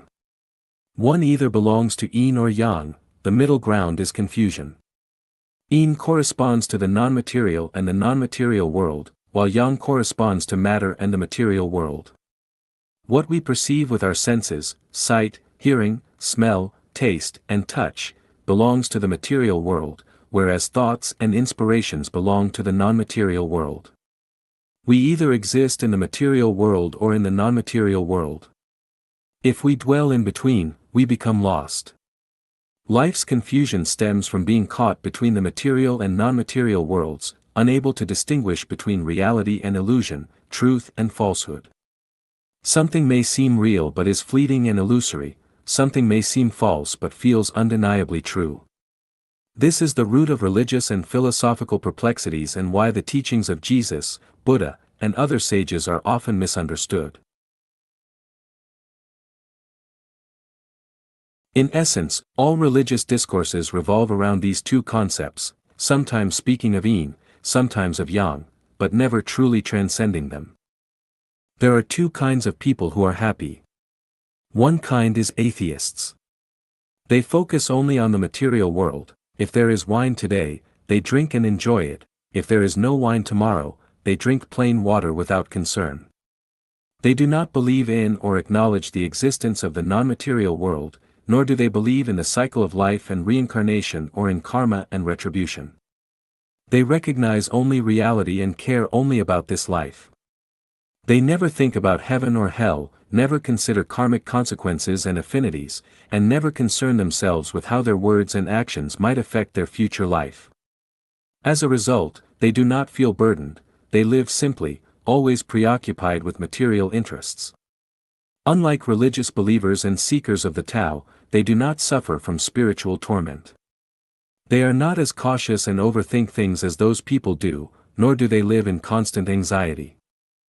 The second type consists of those who focus entirely on the non-material world. They see through worldly illusions and remain detached from material concerns. Whether nations rise or fall, whether humanity thrives or perishes, whether the earth continues or vanishes, none of it disturbs them, for their consciousness dwells in the non-material world. The ones who live with exhaustion are those who dwell in the material world yet refuse to let go of anything in it, while also yearning to obtain everything from the non-material world. They are unwilling to abandon their pursuit of the afterlife, yet they know little to nothing about what the material world truly is, what the non-material world is, or how the two are connected. At most, they have only a superficial understanding. This ignorance leads to inner conflicts and spiritual suffering. If they focus purely on pursuing the material world, they seem to have a vague sense that they might be missing something and fear losing the blessings of the afterlife. But if they devote themselves entirely to seeking the grace of the non-material world, they worry about missing out on the pleasures of this life.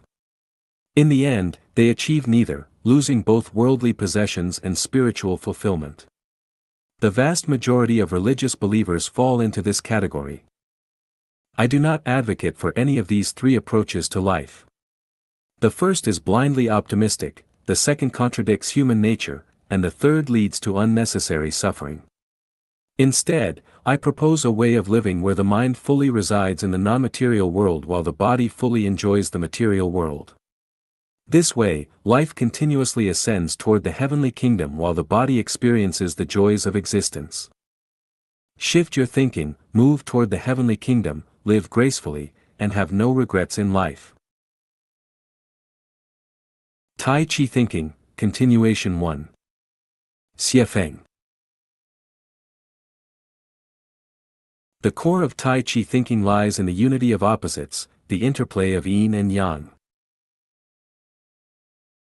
Whether analyzing the structure and operational systems of the vast world, or exploring the mysteries of the evolution of life structures, whether maintaining the balance and harmony of all things, or adjusting the internal and external balance of body and mind to facilitate self-cultivation, whether guiding national management with flexible and adaptive strategies, or handling interpersonal relationships with the wise use of various social factors, Tai Chi thinking serves as a key to understanding. By skillfully using this key, one can simplify the complex, bring order out of chaos, turn the unclear into the clear, and transform decay into something miraculous. In applying Tai Chi thinking, we divide everything into opposites that are unified, because this is the way of things. Yang, yin male, female masculine, feminine. Firm, gentle active, passive bright, dark. Internal, external positive, negative master, follower. Strong, weak good, evil beneficial, harmful. Love, hatred beauty, ugliness truth, falsehood. Smooth, opposing superior, inferior. Noble, low wealthy, poor life, death. Survival, extinction prosperity, decay empty, form. Have not success, failure gain, loss. Heat, cold clarity, impurity even, odd. Giving, taking sorrow, joy loyalty, deceit. Tranquility, restlessness honor, disgrace. Buddha, demon god, ghost. Virtual, real righteous, evil departure, union. Encounter, separation above, below joy, anger. Large, small many, few cold, warm. Left, right heaven, earth water, fire. Humble, arrogant quick, slow internal, external. Close, distant buying, selling enemy, friend. Enter, exit. The opposites listed above exist together in a balanced state of unity, depending on and influencing each other. Without one, the other would cease to exist. It can be said that they are intertwined in a life and death relationship. Without yin, there would be no yang, without truth, there would be no falsehood, without death, there would be no life, without hell, there would be no heaven. The universe is symmetrical and balanced, without symmetry, the universe would not exist. In the previous article, we discussed the application of Tai Chi thinking in relation to 8 aspects, and we have already covered one of them. Now, let us continue. Kind-hearted people often have a doubt: if the greatest creator is omnipotent, righteous, and compassionate, why does he not destroy Satan? Why does he allow Satan to harm human society? As a result, some conclude that the greatest creator does not exist because he does not care for humanity. This accusation is a great injustice to the greatest creator, for it is precisely this apparent indifference that maintains the symmetrical balance of the universe and the operation of Tai Chi. Without the North Pole, there would be no South Pole; without the poles, the Earth would not exist, and thus humanity would cease to exist. Allowing Satan to exist is, in fact, the greatest creator's greatest care and love for humanity. If Satan were destroyed, hell would necessarily disappear, and if hell were destroyed, heaven would inevitably be ruined, causing the entire universe to return to a chaotic, lifeless state of non-being. Generation after generation of benevolent people have sought the path to equality among all beings, aiming to eliminate distinctions between high and low, rich and poor. This noble ideal, while admirable, is contrary to the principles of Tai Chi. I once thought about putting my gardener on an equal footing with me, allowing him to write this article on Tai Chi thinking, while I cleaned the courtyard, washed dishes and clothes, and let him accompany my friends on a trip. I would watch over his house and courtyard. This would eliminate the distinction between the gardener and me in terms of status and wealth. However, this would decrease efficiency. To have him write this article, it might take him several years, and I would not be able to maintain the courtyard as clean and orderly as he does. Reality has shown me that if we want everything to be in order and to maximize human intelligence and talent, we must assign work according to individual abilities. Each person should be positioned according to their strengths. If roles are artificially swapped, inefficiency will follow. A lion would go hungry, while a squirrel would be overfed. This is a tremendous waste of both human and natural resources. Chinese culture has a deeply ingrained mindset: worry about inequality rather than poverty. If one is rich, all must be rich; if one is poor, all must be poor. If one lives, all must live; if one dies, all must die. Poverty is not feared, but inequality is. Throughout history, nearly all large-scale peasant uprisings have been driven by the ideal of equalizing wealth. This long-standing way of thinking has led to the conclusion that only socialism can save China, because only under socialism can wealth be equalized, and the differences between urban and rural areas, workers and farmers, and mental and physical laborers be eliminated. But what has been the result? The result has been the restriction of productivity and a massive waste of human intelligence and talent. This ideology is neither theoretically sound nor practically viable. Why? Because it violates the natural law of the unity of opposites between superiority and inferiority, wealth and poverty. Understanding this allows us to calmly view the contradictions that exist in society under any circumstances. We can analyze and resolve problems based on facts, develop a correct self-evaluation, and set realistic directions for our personal growth. Taiji Thinking, Continuation 3. Xiefeng. April 9, 2006. The core of Taiji thinking lies in the unity of opposites, where opposing forces, yin and yang, are dialectical rather than rigid or fixed. If one clings solely to opposition without recognizing transformation, they will lose their way. Yin can become yang, and yang can become yin; good can turn into evil, and evil into good; closeness can turn into distance, and distance into closeness. Success implies failure, and failure signifies success. Opposing forces shift and transform according to changes in time and space. 30 years east of the river, 30 years west of the river. What is long divided will surely unite, what is long united will surely divide. Great events in the world follow this pattern. The rise and fall of empires, the transformation of oceans into mulberry fields, such changes are like flipping planks on a wall. Fortune hides within misfortune, and misfortune harbors fortune. On the first day of the lunar month, the moon is invisible; by the 15th, it is full and bright. Today's friend may become tomorrow's most dangerous enemy. Today's hardship may be the seed of tomorrow's success. Excessive joy leads to sorrow, and unrestrained desire breeds disaster. Opposing forces are constantly evolving, each moving toward the opposite of its essence. 5. Strength ultimately leads to decline. Great strength inevitably gives way to weakness and decay. The Roman Empire, the Austro-Hungarian Empire, and the British Empire have all faded into history, while the United States and the European Union have risen. The rule of the proletariat was short-lived, and the bourgeoisie has once again taken power.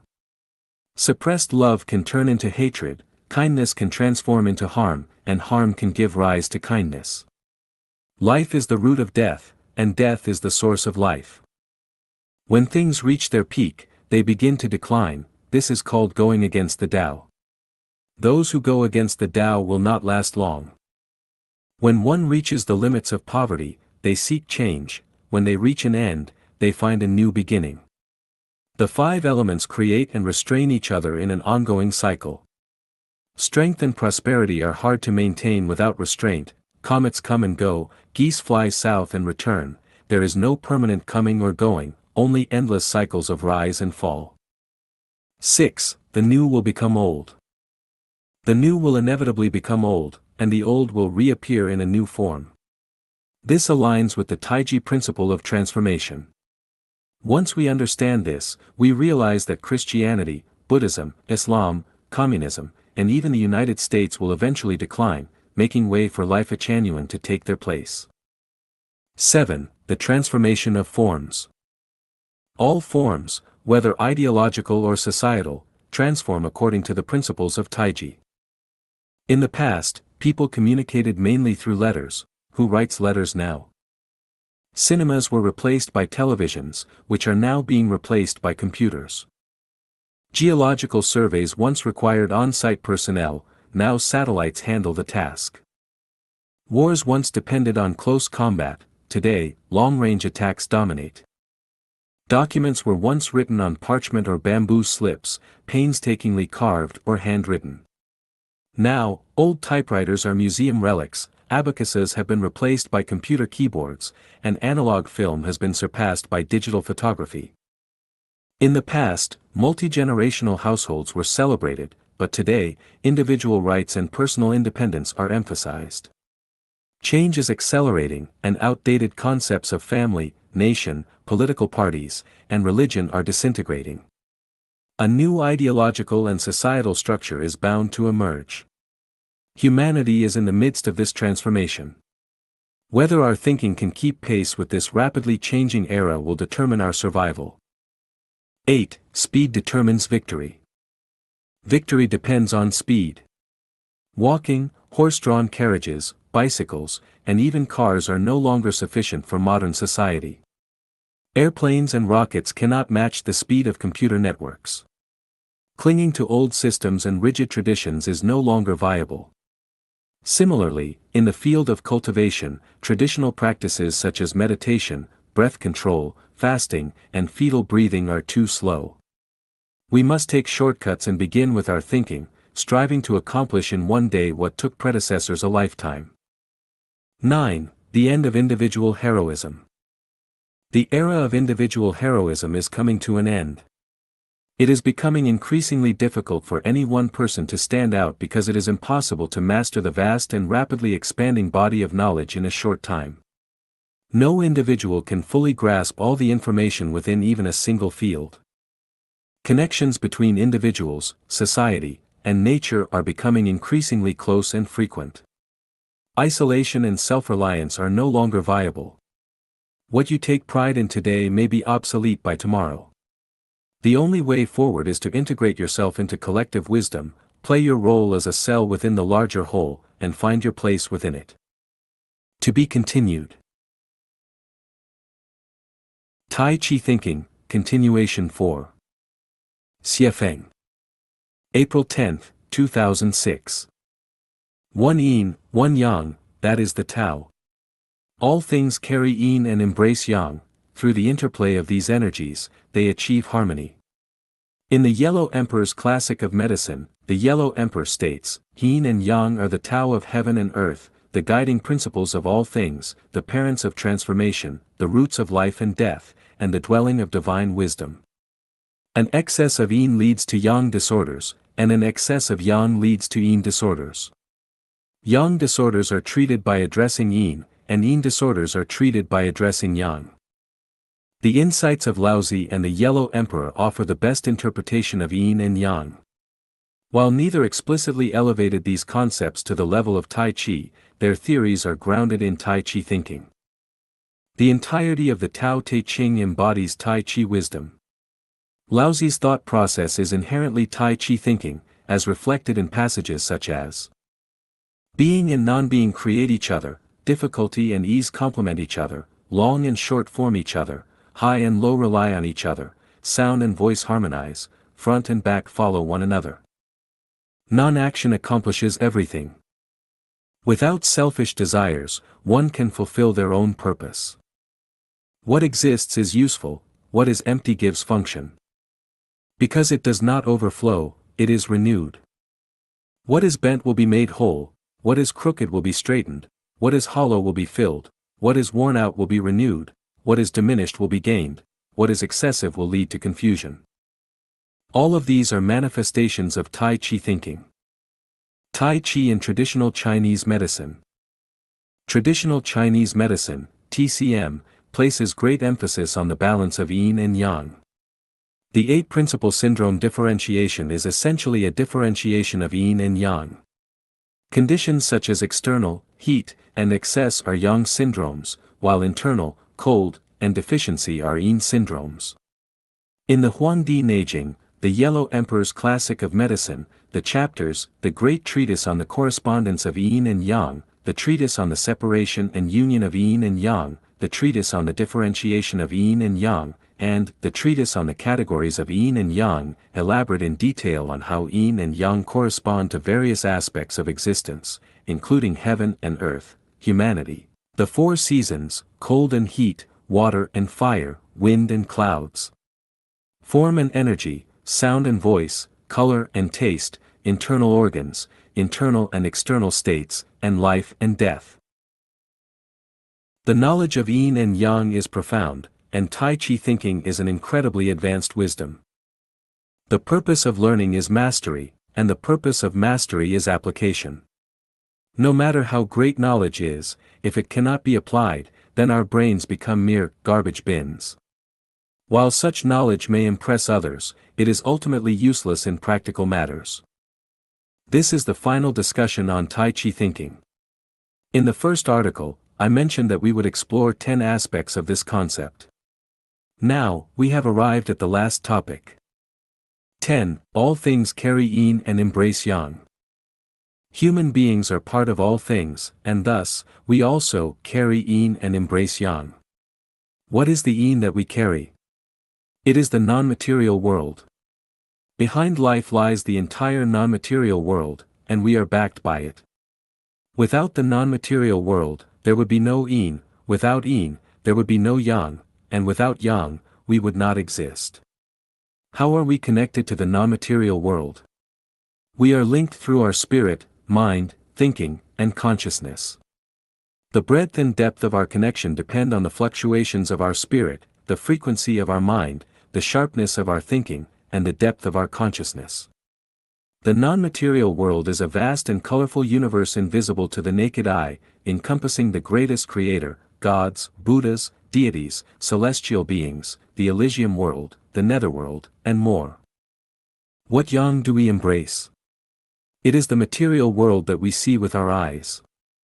The celestial bodies in motion, including the sun, moon, and earth, the rivers, mountains, winds, clouds, rain, snow, the flowers, grasses, trees, the birds, insects, livestock, and beasts, all of these are yang. By embracing yang and being backed by yin, we complete our lives. An excess of yin leads to yang disorders, and an excess of yang leads to yin disorders. I wrote an article in Wisdom chapter discussing the importance of balancing pragmatism and idealism. Pragmatism is the pursuit of yang, while idealism is the pursuit of yin. One must engage in both. If one focuses solely on idealism, they develop yang disorders. If one focuses solely on pragmatism, they develop yin disorders. This means we must build our spiritual and mental well-being while also ensuring our physical and material well-being. If one abandons material life in favor of immersion in ethereal cultivation, they develop a yang disorder and struggle to function in the material world. Conversely, if one forsakes spiritual and mental refinement in pursuit of material wealth, they also become unbalanced. Only by following the middle way, carrying yin while embracing yang, can we maintain a healthy life aligned with the will of the greatest creator.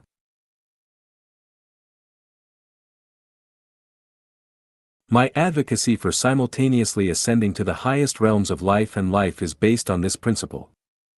From this, we can see that what I discuss is the Tao, not trivial techniques. I am not speaking nonsense, everything I say is in strict accordance with the Tao of the greatest creator.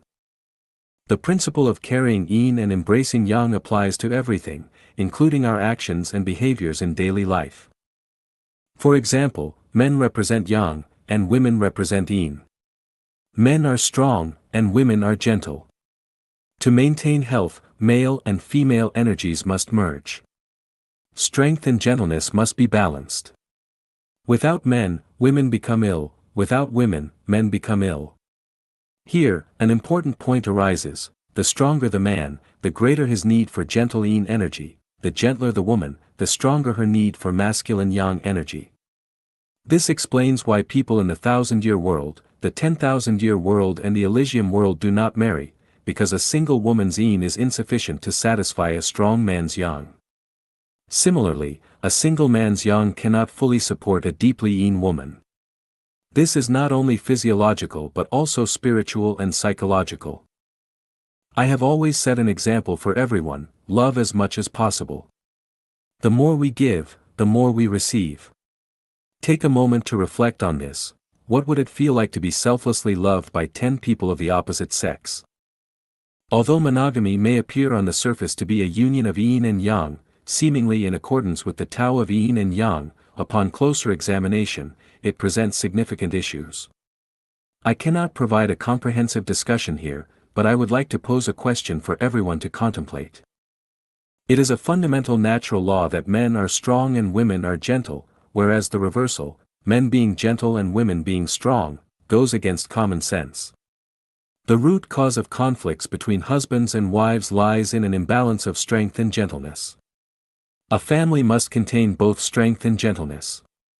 The problem arises when a man lacks strength, forcing the woman to become strong to compensate for the deficiency in the family's strength. Similarly, when a woman is excessively strong, it compels the man to become gentle to make up for the lack of gentleness in the family.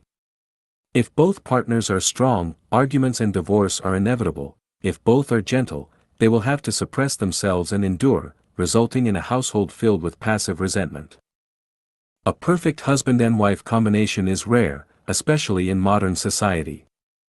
As a result, there is no doubt that contemporary couples are suffering from mental and emotional oppression and torment due to this imbalance of strength and gentleness. The gentler a woman is, the stronger her need for masculine strength, but a single husband can never fully satisfy this need. It is important to note that this is not merely a physical need but, more importantly, a spiritual and psychological one. If her husband lacks strength, the wife will experience even deeper suppression. Conversely, a strong husband requires an immense degree of feminine gentleness to maintain balance in both his physical and psychological expenditures. If his wife lacks gentleness, he will inevitably endure immense frustration and helplessness. This imbalance of yin and yang restricts both men and women from fully expressing their natural personalities. It not only leads to a lifetime of suffering but also results in a life of mediocrity. Under such circumstances, the only solution is to break free from monogamy and adopt a multi-husband multi-wife system. However, such an arrangement would still bring about a series of complications. The best solution is to establish a system without husbands or wives. The 1,000-year world system is the optimal way forward. The paradise I have long advocated is intended to establish relationships among Chanyuan celestials based on the 1,000-year world system. If life were only about this brief existence, such efforts would be unnecessary.